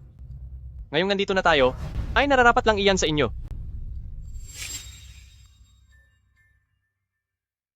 Hindi nakapagtatakang gagawin ito ni Matandang Ginang, iboblock ang kanyang card at ititigil ang lahat ng pakikipagtulungan. Nag-aalaga lang pala siya ng dalawang walang utang na loob. Noon, akala nating lahat ay may sakit sa isip ang matanda. Iyon pala, ang mag-asawang ito ang masyadong mapang-api. Tama. Dapat lang iyan sa kanila. Kung ako si Madam Shen, lalayuan ko rin sila at puputulin ang relasyon ko sa kanila. Ma, nabulag po ako sa maling desisyon. Pero ako pa rin po ang tunay ninyong anak. Bigyan niyo po muna ako ng isa pang pagkakataon. Simula ngayon, ay gagawin ko ang lahat para maging mabuting anak po sa inyo. Ma, kung alam lang namin nang maaga na kayo pala ang boss, hindi sana namin kayo ginawa ng ganoong mga bagay. Kaya, kung isa lang pala akong simpleng matanda, isang may bahay na tinalikuran ang trabaho para sa anak, na walang sariling career, ibig bang sabihin ay karapat-dapat lang akong itapon sa basement? Ma, si Dudu ay bigay sa akin ni Guanshan. Pinapahalagahan ko lang talaga ang Dudu. Tama na. Kung totoong marunong kayong rumespeto, bakit ang turing nyo sa akin ay walang silbi, na tila ba mas mababa pa ako sa aso? Paalisin sila. Ayaw ko na silang makita.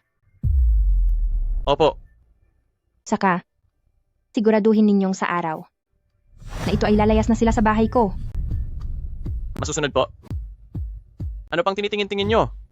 Bilis, paalisin ang mag-asawang ito sa labas. Huwag niyo akong hawakan. Ma, isang pagkakamali lang po ito. Nagsisisi na ako.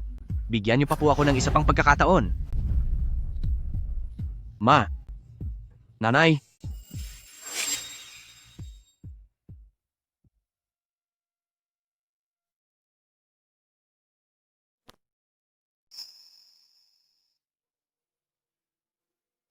Madam, ito po ang opisina ng dating presidente. Ang mga gamit dito ay hindi pa rin namin ginagalaw.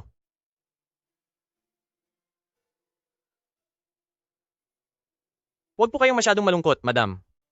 Kapag nakita po ng presidente na nagkakaganyan kayo, hindi po siya mapapayapa. Noong kinasal kami, at sa wakas ay isinilang si Nanan, akala ko ay magiging masaya na kami, pero hindi ko inaasahan.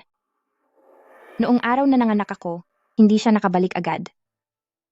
Mahina ang katawan ko, at habang nagpapahinga sa kwarto ng ospital, ang anak ko na nasa tabi ko ay kinuha ng masamang tao.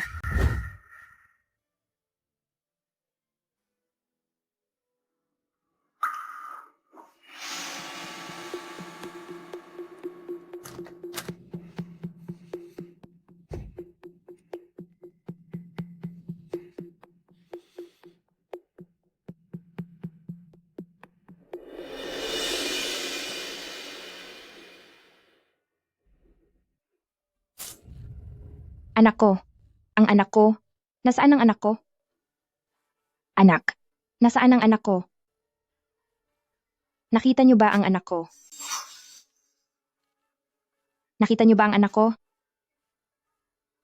Saan kaya siya naitago? Saan ba talaga napunta ang anak ko? Anak. Sa mga nakalipas na taon, lagi naming hinahanap ang anak namin. Pero wala kaming mahanap na balita. Nanan, nasaan ka na ba talaga? Maayos ka lang ba? Madam, sa loob ng maraming taon, palagi naming hinahanap si Batang Amo. Baka sa lalong madaling panahon, ay mahanap na natin kung nasaan si Batang Amo. Sana ay gabayan tayo ni Lao Shu mula sa langit para mahanap ko na ang aking anak sa lalong madaling panahon. Nanan, nasaan ka na ba talaga? Saan pa ba dapat pumunta si Mama para lang mahanap ka? Mr. Shu, Mrs. Shu, mukhang ang inyong mga gamit ay nabilang nyo na lahat. Simula sa araw na ito, ang bahay na ito ay hindi na sa inyo. Pakiusap, umalis na kayo ngayon din.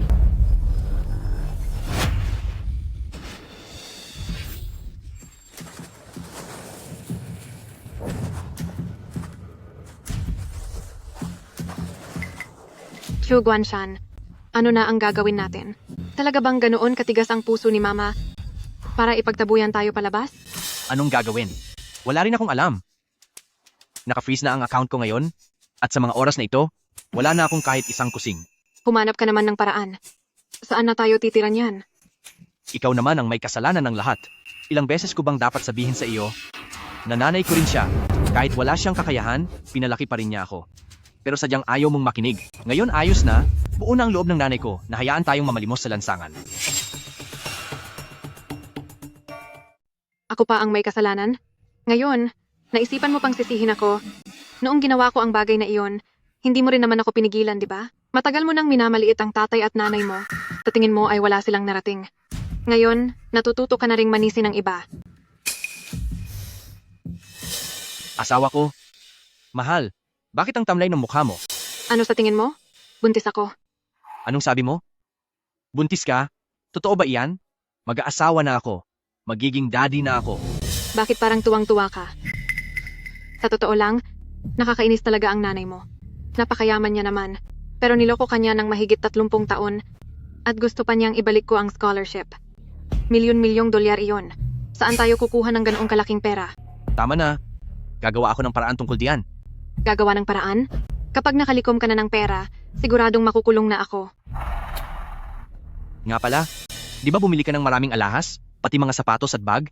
Ibenta mo na lang ang mga iyon. Hindi ba sapat na iyon para sa bayad? Akin iyon. Mga gamit ko iyon. Ayaw kong ibenta ang mga iyon. Mahal, mag-isip ka naman ng ibang paraan. Alam ko na. Mula pagkabata ay mahal na ako ni nanay. Siguradong nagdadamdam lang siya, kaya galit siya sa akin. Kapag napaamo na natin si nanay, ang daan-daang milyong dolyar niyang ari-arian ay mapupunta rin lahat sa atin, di ba? Tama ka. Ipalit mo muna ang mga gamit mo, humanap muna tayo ng matutuluyan, pagkatapos ay pag-isipan nating mabuti kung paano mapapaamo muli si nanay. Mahal, susundin ko ang gusto mo. Kapag nakuha na natin ang mga ari-arian ng matandang iyon, pagbabayarin natin siya ng husto.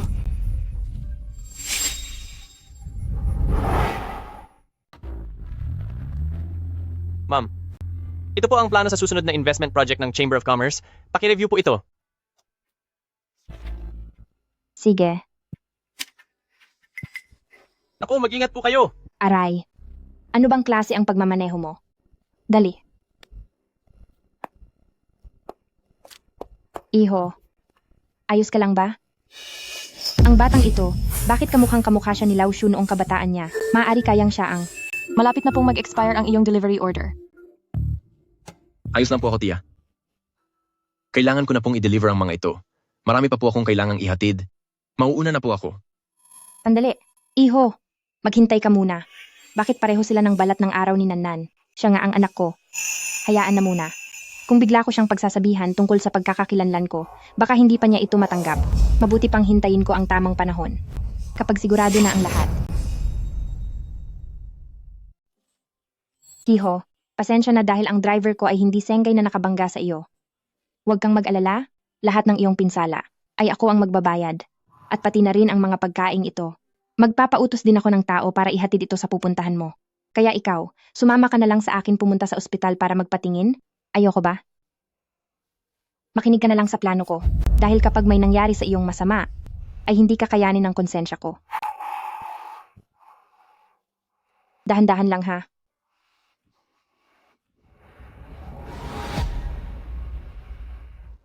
Madam, ano po itong ginagawa niyo? Ayusin mo ang doktor para magsagawa ng DNA test sa kanya. Tandaan mo, dapat bilisan mo ang kilos. Opo.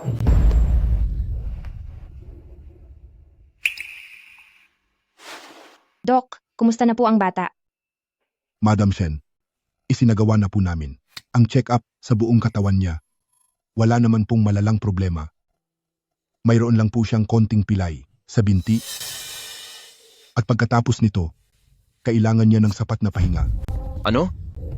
Hindi maaari. Kailangan kong kumita ng pera. Hindi pwede.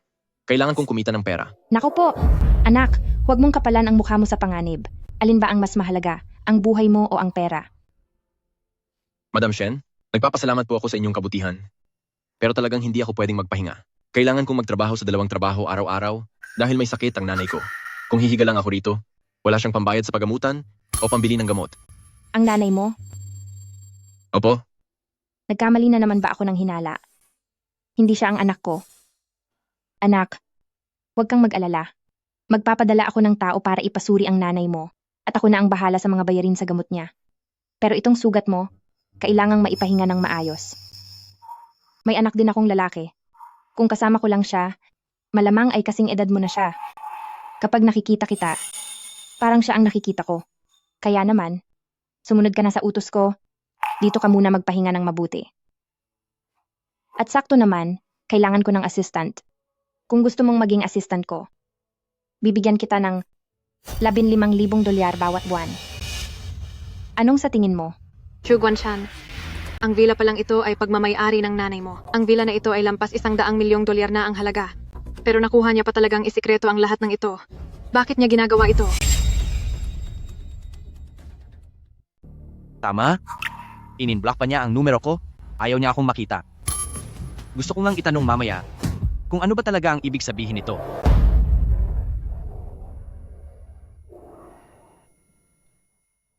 Madam, mukhang si Mr. Xu iyon sa labas ng pinto, kasama ang asawa niya. Hihinto po ba tayo? Magmaneho ka lang. Huwag mo silang pansinin. Andiyan na ang sasakyan. Mama, pakinggan niyo ang paliwanag ko. Ma, huwag muna kayong umalis. Ma, hirap na hirap kaming hanapin kayo. Hahanapin ako. At para saan nyo naman ako hahanapin? Ma, ano po bang pinagsasabi niyo? Tunay niyo pong anak si Xu Guanshan. Iisa po tayong pamilya. At hindi tayo dapat nagkakaalitan. Tsaka, buntis po ako ngayon. Kung ayaw niyo man kaming kilalanin, posible bang ayaw niyo ring kilalanin ang magiging apo niyo? Xu Guanshan. Oh na. Kayong dalawa, bumalik kayo para hanapin ako. Dahil lang naman sa pera ko ang lahat. Ang bata na dinadala nyo, anong kinalaman ko riyan? Matandang babae. Anong ibig mong sabihin? Hindi mo kikilalanin ang dalawa sa amin, pati ang bata sa tiyan ko? At kung gayon, kanino mo naman ibibigay ang lahat ng ari-arian mo? Bakit mo iniisip na ang aking mga kayamanan ay kailangang ibigay sa iyo? Dahil ang sariling anak na pinalaki ko ay naging walang utang na loob. Kaya naman, bakit hindi ako magsanay ng personal ng isang mas karapat-dapat na tagapagmana? Bagong tagapagmana? Tama na yan, magmaneho ka na. Ma, sandali, hintayin mo ako. Ano bang ibig sabihin ni Mama? Hindi siya ganyan dati. Ano pa nga ba ang ibig sabihin yan? Hindi mo ba nakikita na may lalaking nakaupo doon? Lalaki? Tingin ko dahil wala na ang papa mo, hindi na makatiis ang mama mo sa pangungulila, kaya humanap na siya ng ibang lalaki. Tingnan mo ang matandang iyan, mukhang gusto pa niyang magkaroon ng bagong anak. Gusto pa niyang magkaanak? Imposible. Lahat ng perang iyon ay sa akin. Tama. Ikaw lang ang tanging tagapagmana ng pamilyang Xu. Ano ang karapatan niyang kunin ang lahat ng pera para sa sarili niya? Dahil hindi na malinaw ang pag-iisip niya, wag na siyang magtaka kung ituturing ko na siyang ibang tao.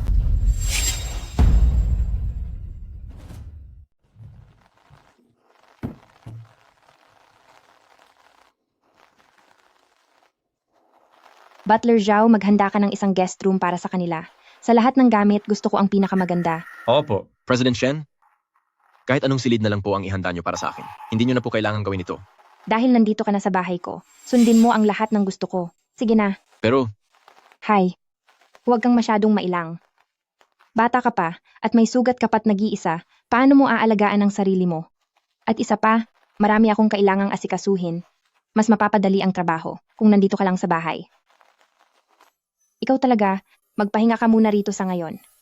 Kapag maayos na ang pakiramdam mo, kailangan mo nang bumalik sa opisina para magtrabaho. Sige na. napakabait sa akin ni Madam. Hindi ko alam kung bakit. Tuwing nakikita ko siya, nakakaramdam ako ng gaanang loob at pagkapamilyar. Ginoong Zhao, handa na po ang silid.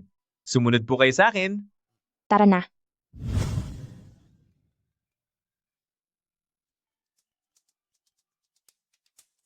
Madam, pinatigil na po namin ang pakikipag-ugnayan sa Mr. Shu. Pero kasalukuyan pa rin siyang nakatira sa tinustusan ng foundation na 5-star hotel. Sa tingin niyo po, dapat na ba natin siyang palayasin? Ang perang ito, siguro ay galing sa mga binenta nila.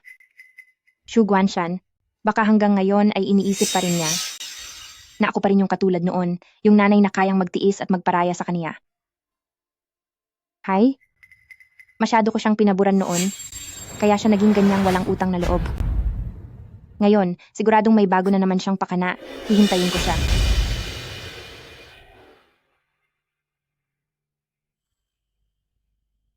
Madam Shen? Maayos ito. Bagay na bagay sa iyo ang damit na ito. Parang talagang ginawa ito para sa iyo. Madam, parang masyado po itong mahal. Hay, hindi iyan mahal. Gusto ko lang na igastos ka ng pera at ibigay sa iyo ang pinakamaganda. Po? Madam, ang ibig ko pong sabihin, Ang turing ko sa iyo ay parang sariling anak. Huwag kang mag-isip ng kung ano-ano. Teka, anong oras na? Pumunta na tayo sa samahan? Tara na.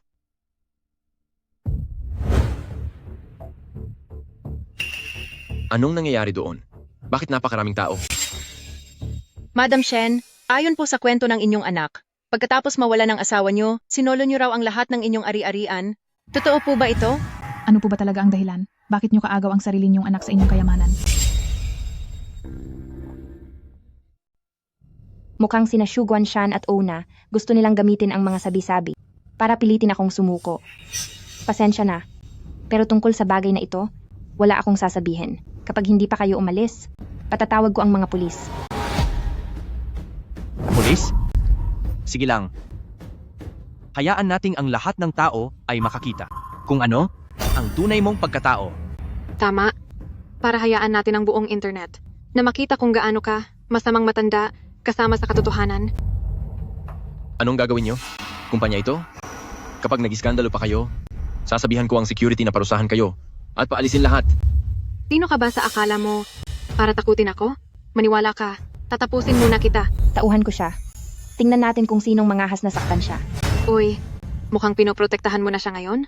Talagang walang hiya ka. Matandang babae ka. Dahil talaga palang may relasyon ka sa lalaking ito. Sinungaling ka. Kami ni Madam ay hindi gaya ng iniisip niyong relasyon. Assistant lang niya ako. Assistant? Sino namang assistant ang kailangang mag-alaga sa iyo ng 24 na oras? Ganyan ba talaga kayo kalapit? Grabe. Iyon naman pala ang nangyayari. Kakaalis lang ng asawa niya at nag-uwi agad siya ng batang lalaki. Kaya naman pala ganito na lang ang gulo ng anak at manugang niya. Tama ka. Nakita talaga natin ang ganitong klaseng balita. Nakakasuka. Kailangan nating ipaalam ito sa lahat para makita nilang lahat kung gaano kasama ang babaeng ito. Huwag na kayong kumuha ng litrato. Napakabuting tao po ng Madam.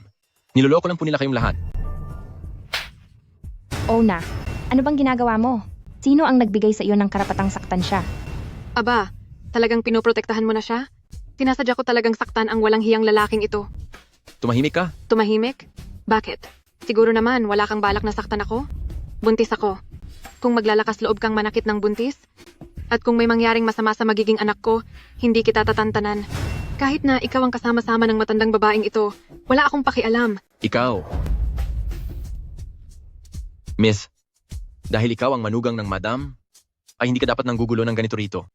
Hindi lang siya ang iyong biyenan, kundi isa rin siyang nakatatanda sa iyo. Biyanan? Wala akong biyanan na ganyan kadiri. Kakaalis lang ng biyanan ko. Kinuha na niya ang lahat ng ari-arian para lang sa sarili niya, nang hindi sinasabi sa akin at sa asawa ko, para lang tustusan ng isang palamuning lalaki na gaya mo. Sinabi ko na, hindi ako. Anong hindi? Sa panahon ngayon, marami na ang mga kabataan na ginagamit lang ang katawan para makaangat sa buhay. Marami ng ganyang lalaki. Kung hindi, bakit mo magugustuhan ang matandang babaeng iyan? Dahil ba sa hitsura niyang lipas na? O dahil ba sa amoy matanda na siya? Aw na, subukan mong ulitin iyan. Naku, nagalit ka ba?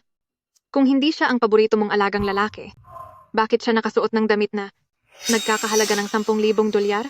Bago pa ang modelong ito, kahit ako ay hindi ko binilhan ng ganyan ang asawa ko. Ginang, ganoon ba talaga kamahal ang damit na ito? Hindi po pwede. Hindi ko po ito pwedeng tanggapin. Ibabalik ko po ito sa inyo. Mujay, dahil binigay ko iyan sa iyo, suotin mo iyan ng kampante. Pera ko ito, kaya kahit kanino ko gusto itong gastusin, ay gagawin ko. Sino kayo para diktahan ako? Pera nyo? Ma, 30 taon kayong naging may bahay lang sa bahay. Ni isang araw hindi kayo nagtrabaho para sa pundasyon. Anong karapatan nyo para sabihin inyo ang perat ng ito? Tingin ko ikaw ang may kasalanan sa nangyari. Siguradong ikaw ang sinadyang magpahamak sa tatay ko. Ako? Ipahamak ang tatay mo? Bakit hindi ba? Kakaalis pa lang ni Papa, pero hindi ka na makapaghintay na iuwi ang lalaking ito. Maayos ang kalusugan ni Papa noon, pero bigla na lang siyang inatake sa puso at nawala. Sino ang nakakaalam kung baka sinadya mong patagalin ang oras, kaya hindi agad nadala si Papa sa ospital at tuluyang nawala? Ginagawa mo ang pagkakataong ito para lang maiuwi ang ibang lalaki sa bahay. Ano? Dahil lang sa lalaki, nagawa niyang ipahamak ang sariling asawa? Mahirap sabihin. Pero sa edad niya, normal lang naman na may mga pangangailangan siya, di ba? Ma, sinaktan mo ako? Ganyan ka na ba dahil sa galit? Kaya ba? Totoo ngang pinahamak mo ang tatay ko? Chu Guanshan, pinaghirapan kitang palakihin, tapos ngayon gagawa ka ng kwento laban sa akin para sa pera? Sisiraan mo ako? Handa ka pa talaga na ipakulong ako? Nanay mo ako. Mahal, huwag kang makinig sa mga pinagsasabi niya. Ginagamit lang niya ang pagiging magulang para makuha ang loob mo. Matagal na niyang inuuwi ang lalaking yan. Kahit kagabi nga, hindi natin alam kung ano ang ginawa nila kapag dumating ang panahon na nagkaroon siya ng anak. Lahat ng yaman ni Papa ay mapupunta lang lahat sa lalaking ito at sa magiging anak nila. Tama. Ma, tatanungin kita sa huling pagkakataon, pipirmahan mo ba o hindi ang kasunduan sa paglipat ng mga ari-arian?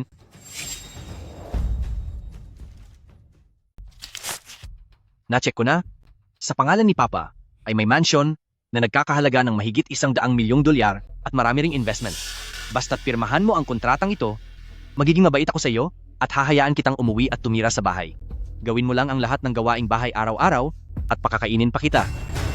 Shen Mingzu, pinapayuhan kita na mas mabuti pang makinig ka na lang at pirmahan na ang kasunduang ito. Ang bodega sa bahay ay ititira ko pa para sa iyo. Pero kapag hindi ka pumirma, huwag mo akong sisihin kung ipakukulong talaga kita. Gusto niyo pang makuha ang lahat ng mana ko at wala talagang ititira para sa akin? Ang kasunduan na ito sa paglilipat ng mana, hindi ko pipirmahan.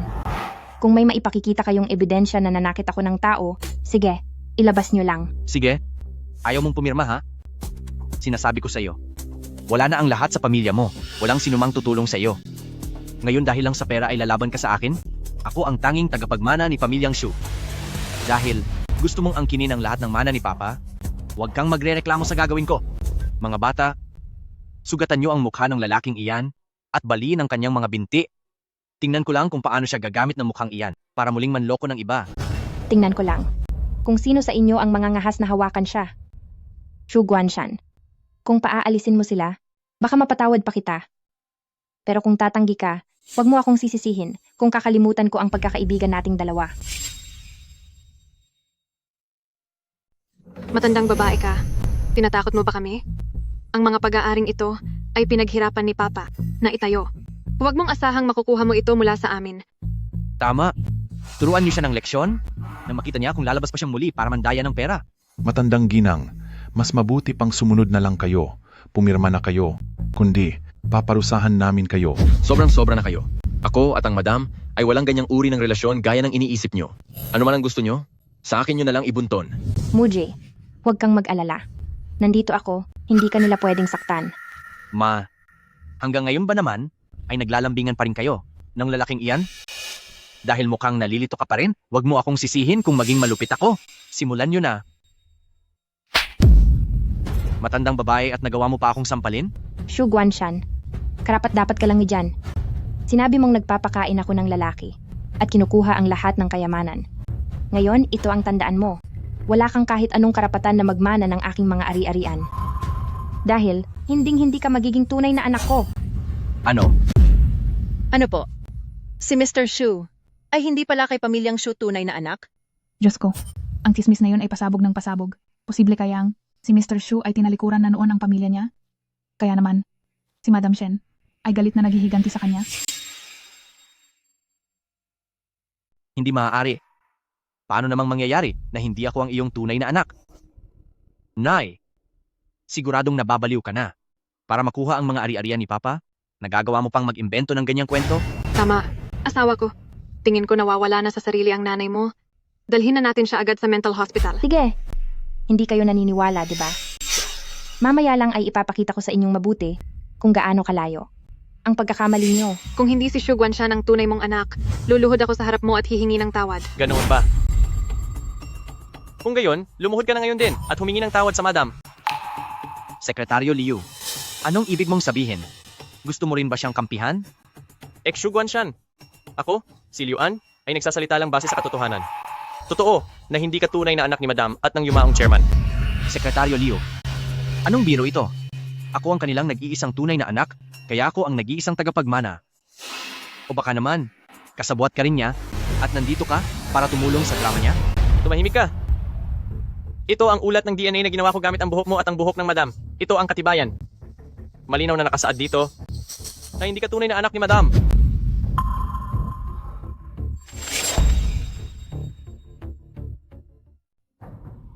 Anong nangyayari? Paano naging posible na hindi ka tunay na anak ni pamilyang Shu? Paano ko malalaman? Ma, niloloko niyo lang ako, di ba? Paano mangyayaring hindi niyo ako tunay na anak? Ano? Itong si Mr. Shu hindi pala tunay na anak ni pamilyang Shu. Kung hindi ako ang anak niyo, sino talaga ang tunay niyo na anak? Totoong hindi ikaw ang tunay kong anak. Siya ang tunay kong anak. Ano? Siya? Ma, sinabi niyo lang po ba kanina na siya ang tunay niyong anak? Paano naging posible to? Madam, niloloko niyo lang ba ako? Paano naging anak niyo ako? Muje, tunay nga kitang anak. Noon pa man, nakilala na kita agad. Magkamukha kayo ng tatay mo. At pati na ang balat mo sa kamay, kamukhang kamukha sa anak ko.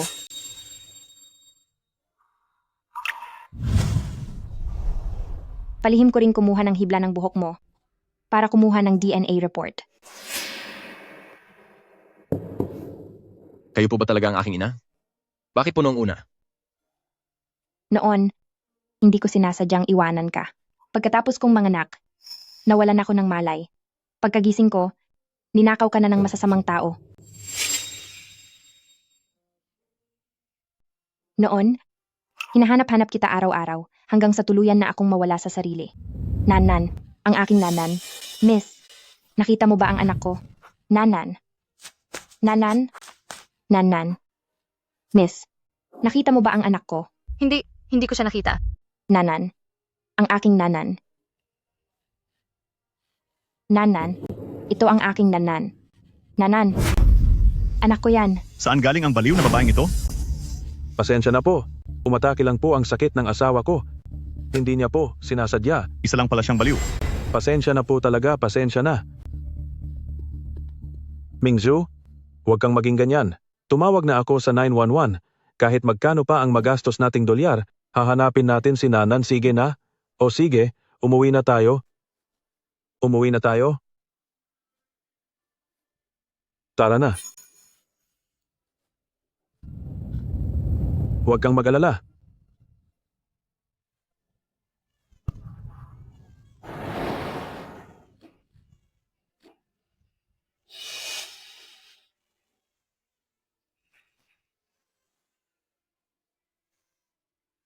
Sino kaya ang napakalupit para iwan ang sarili niyang anak dito? Mingzhu, Sa tingin ko ang batang ito ay sadyang iniwan na lang ng kung sino. Paano kaya? Kung iuwi na lang natin siya? Sige.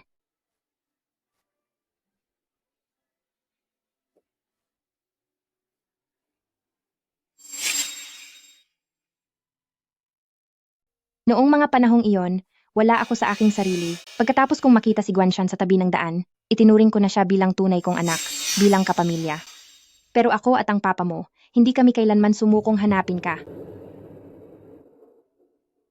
Kaya naman pala ang mama at papa ko, hindi totoong ayaw na nila sa akin. Noong bata pa ako, madalas nila akong saktan at pagagalitan. Kalaunan, noong magkaroon na sila ng sarili nilang mga anak, pinili nilang paalisin ako sa bahay. Kung hindi dahil sa nanay-nanayan ko na nag-ampon sa akin, matagal na sanang wala ako sa mundong ito. Nagalit ako sa inyo, pero hindi ako naniwala na talagang ayaw nyo na sa akin. Anak, ikaw ang tunay naming anak ng papa mo. Dinala kita sa sinapupunan ko ng 9 na buwan. Paano namang hindi ka na naming gugustuhin? Sa hinaharap, ibibigay ko ang lahat sa iyo. Ma, wala po akong mahihiling na kahit ano. Para sa akin, ang mahanap kayo ang pinakamalaking kaligayahan ko. Sige, sige. Mabuti kang anak. Basta't nahanap ka na namin, kontento na si mama sa buhay na ito. Ang lahat ng mga pagkukulang ko, babawiin ko sa iyo lahat. O siya, sumama ka na sa akin sa kumpanya. Ipapaalam ko sa lahat. Mula ngayon, ikaw na ang natatanging tagapagmana ng Shen Mingzhu. Sige po. Tara na. Ma, balak niyo na po ba talaga na ayaw niyo na sa akin? Kahit na hindi tayo magkadugo, ako pa rin ang anak na sarili mong pinalaki.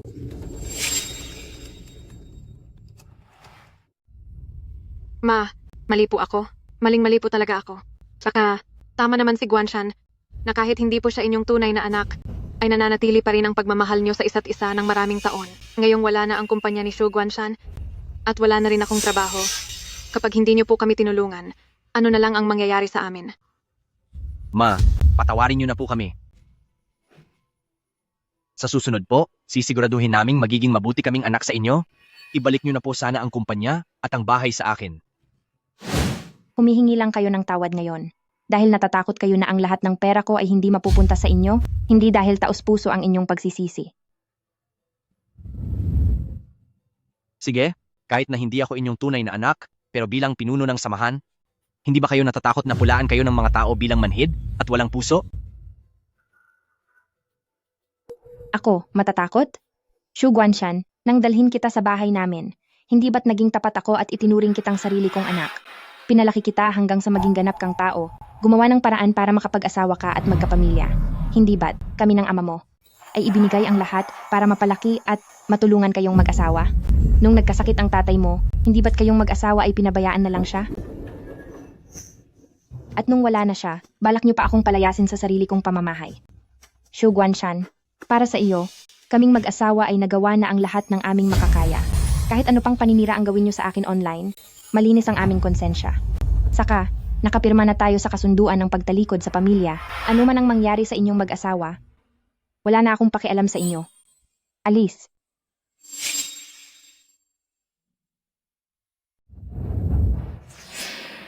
Mr. Shu, totoo ba na hinayaan mo lang at hindi mo tinulungan ang tatay mo? Totoo bang noong wala na ang tatay nyo, ay pinalayas nyo agad ang nanay nyo sa bahay? Alis! Layas! Magsilayas kayong lahat. Huwag na kayong kumuha ng litrato. Wala na? Wala nang natira sa akin. Ang daan-daang milyong dolyar na ari-arian ko ay nawala ng lahat. Xu Guanshan, anong gagawin natin ngayon? Talaga bang pababayaan na lang tayo ng nanay mo? Xu Guanshan, may gana ka pang saktan ako? Hindi kita uurungan. Talagang sasaktan kita? Napakalaswa mo sa buhay ko. Kung naging mabait ka lang sa kaniya, gaya ng paggalang ng ibang babae sa biyenan nila, bakit siya magkikimkim ng galit sa akin? Bakit niya ako itatakwil? Ngayon, ako pa ang sisisihin mo. Sila ang mga tunay mong magulang, pero ikaw na sarili nilang anak ay hindi man lang marunong gumalang. Tapos ako na asawa mo lang ang gusto mong bumawi para sa iyo?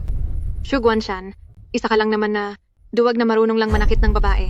Dahil sa pananakit mo sa akin, sisiguraduhin kong pagsisisihan mo ito.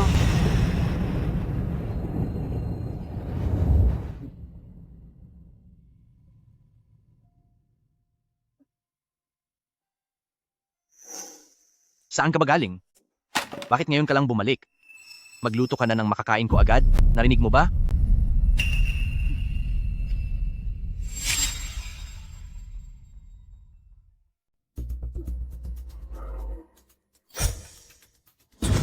O na? Anong ibig mong sabihin? Lalayas ka rin ng bahay? Hindi.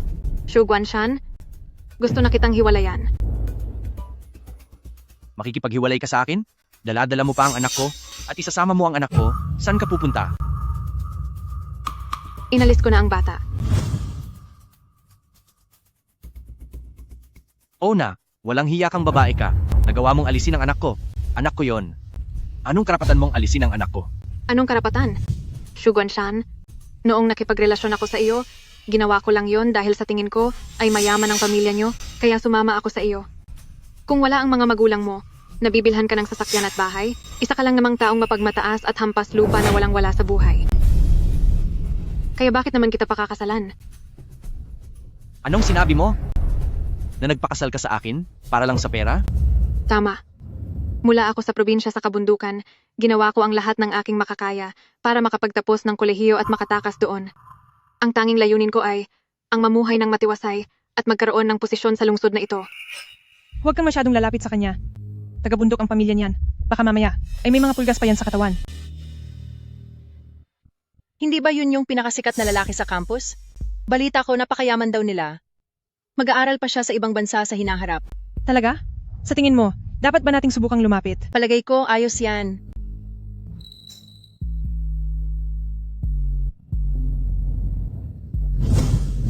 Okay ka lang ba? Gusto mo bang ihatid kita sa klinik? Ayos lang ako. Hindi ko kailangang pumunta sa klinik. Shu Guanshan, gusto kita. Gusto mo ba ako?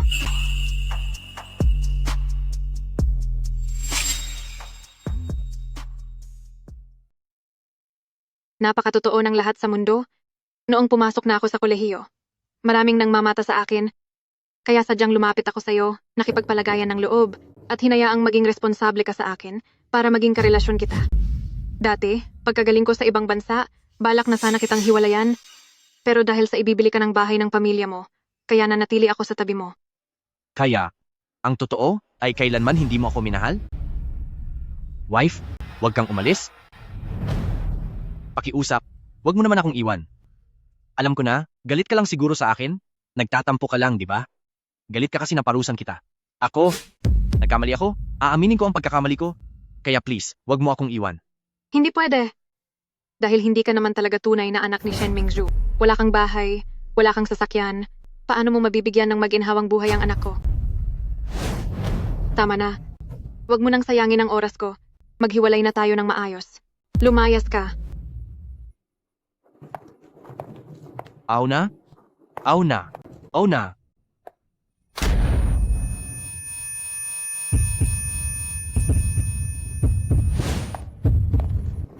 Oh Xiaohua? Nandito ka lang pala. Sinong Oh Xiaohua? Nagkakamali kayo, hindi ko siya kilala. Walang hiya kang bata ka. Anak kita kaya? Kahit maging abo ka pa, makikilala pa rin kita. Kung hindi pa kita nakita sa balita, hindi kita mahahanap. Tara, sumama ka sa akin pa uwi. Bitiwan mo ako. Hindi mo ako anak at hindi ako sasama sa iyo. Ayaw mong sumama? Ang batang ito, salot sa pamilya. Natanggap ko na noon ang dote. Tapos ay tumakas ka? Dahilan kaya ang kapatid mong lalaki ay hanggang ngayon ay wala pang asawa at anak. Ngayon, kailangang sumama ka na sa akin para makapag-asawa. Tara na, bitiwan mo ako. Sumama ka sa akin. Bitiwan mo ako. Tara na.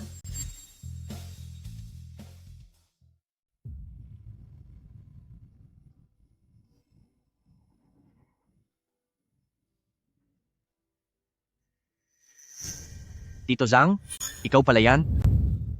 Anong nangyayari sa akin? Bakit ang sakit ng puso ko?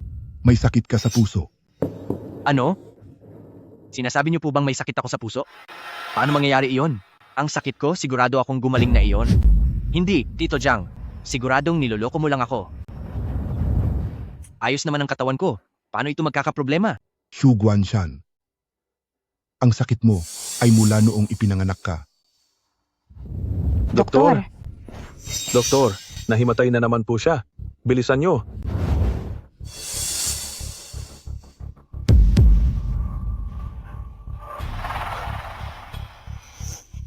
Doktor, kamusta po ang bata? Ang bata ay may congenital heart disease. Habang lumalaki siya, mas bumibigat ang pasanin ng katawan niya. Magmadali kayong makalikom ng pera para maoperahan na ang bata. Sige po. Magkano po ang operasyon? Mangangailangan po ng mga 200,000 dolyar. 200,000 dolyar? Saan po?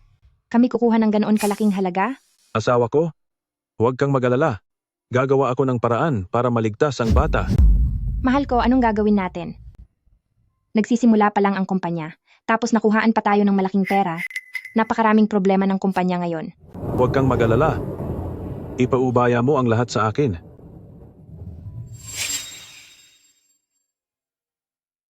Mahina na talaga ang katawan mo bata pa lang. At ang mga magulang mo, hindi na mabilang ang ospital na pinuntahan para sa iyo at para makalikom ng pambayad sa gamot mo. Nangutang ang tatay mo sa kung saan-saan. Noong panahong iyon ay napakamahal ng mga gamot mo. Naloko pa ang kumpanya nila. Malaki ang nawala sa tatay mo. Halos mabangkarota siya. Tiniis niya ang presyo ng utang na daan-daang libong dolyar. Alam mo ba kung ano ang ginawa niya para lang mabuo ang pambayad sa operasyon? Ano ba talaga ang ginawa niya? Tito Zhang, wag mo na ituloy. Huwag ituloy. Habang naghihintay ka na maoperahan, ang tatay mo, nagbenta siya ng isang bato para lang mabuo ang pambayad sa operasyon mo. Shuzhong, pag-isipan mo itong mabuti. Kapag pumirma ka na at idinonate ang bato, malaki ang magiging epekto nito sa katawan mo sa hinaharap. Nakapagdesisyon na po ako. Basta maligtas lang ang anak ko. Handa akong gawin ang lahat. Nagbenta ng bato? Paano nangyari yon? Ang tatay mo, para mapagamot ka, ay nagbenta ng sariling bato. Tapos, dahil kailangan ng matagalang gamutan sa sakit mo, nagtrabaho ang tatay mo gabi at araw. Kaya siya nagkasakit ng malubha. Hindi na nga maganda ang lagay niya. Ganito ang naging sakripisyo niya para sa iyo. Pero ikaw, anong ginawa mo? Ako? Wala na siya dahil sa iyo. Maging ang nanay mo dahil din sa iyo. Noon ay iniwan niya ang trabaho para alagaan ka. Kaya naman, sinakripisyo niya ang sariling karir para lang maging isang simpleng housewife na ikinahiya mo pa. Dahil sa mahina ang puso mo at ang kalusugan mo, lahat ng mga kailangan mo. Hindi niya hinayaang iba ang gumawa nun para sa iyo. Tandaan mo na, lagi siyang nasa tabi mo sa bawat sandali.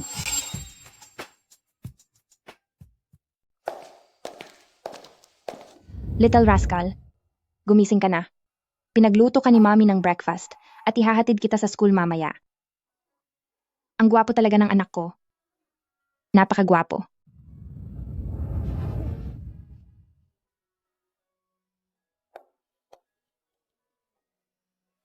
Shanshan, hindi healthy ang pagkain sa labas. Dapat mas marami kang kainin na lutong bahay ni Mommy. Halika.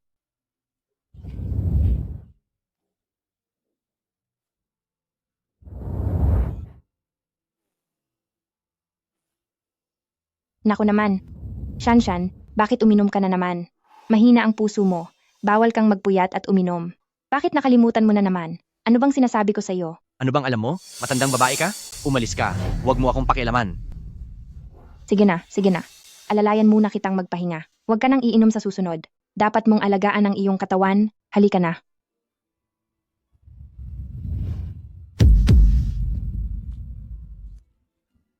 Nay, sorry po.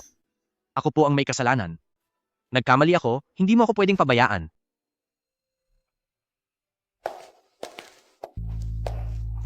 Muji, ang husay ng performance mo ngayong araw. Kamukhang kamukha mo ang tatay mo, pati sa pagtatrabaho pareho kayo. Naniniwala si Mommy, sa takdang panahon, tiyak na mas hihigit ka pa sa amin. Nay, huwag kang mag-alala. Gagawin ko ang lahat para matuto mula kina Uncle Liu. Hindi ko po kayo bibiguin. Tamang-tama. Maaga pa naman, sabay tayong mamalengke mamaya. Pagluluto kita ng paborito mong red braised pork. Nay, huwag po kayong aalis. May sasabihin po ako sa inyo. Ma, may sasabihin po ako sa inyo. Anong kailangan mo sa akin? Hindi ba nasabi ko na sa iyo? Wala na tayong kahit anong ugnayan. Simula ngayon, huwag mo na akong kakausapin. Ma, nagkamali po ako. Alam ko na po talagang nagkamali ako. Ngayon ko lang naintindihan na sa mundong ito, kayo lang ni Papa ang tunay na nagmamahal sa akin. Maaari na ba akong umuwi? Shu Guanshan, ang ugnayan natin bilang mag-ina ay matagal nang naputol. Wala akong utang sa iyo at wala ka ring utang sa akin.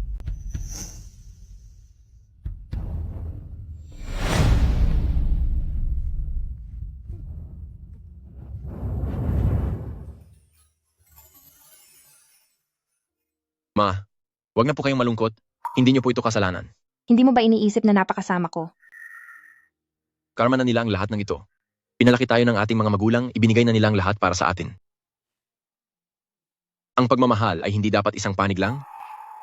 Kahit ano pa ang pinagmulan ng ating mga magulang, sila pa rin ang ating pinakamalapit na mahal sa buhay. Bilang mga anak, dapat ay alagaan natin sila kung paano nila tayo inalagaan nung bata pa. Ma, wag po kayong mag-alala. Gagawin ko po ang lahat para alagaan kayo. Sisiguraduhin ko pong mamumuhay kayo ng payapa sa inyong pagtanda. Salamat. Hindi ka na rin bata. Dapat mo nang isipin ang pag-aasawa. Gusto nang magkaroon ng apo ni Mama para makita kung kamukha mo ba siya noong bata ka pa.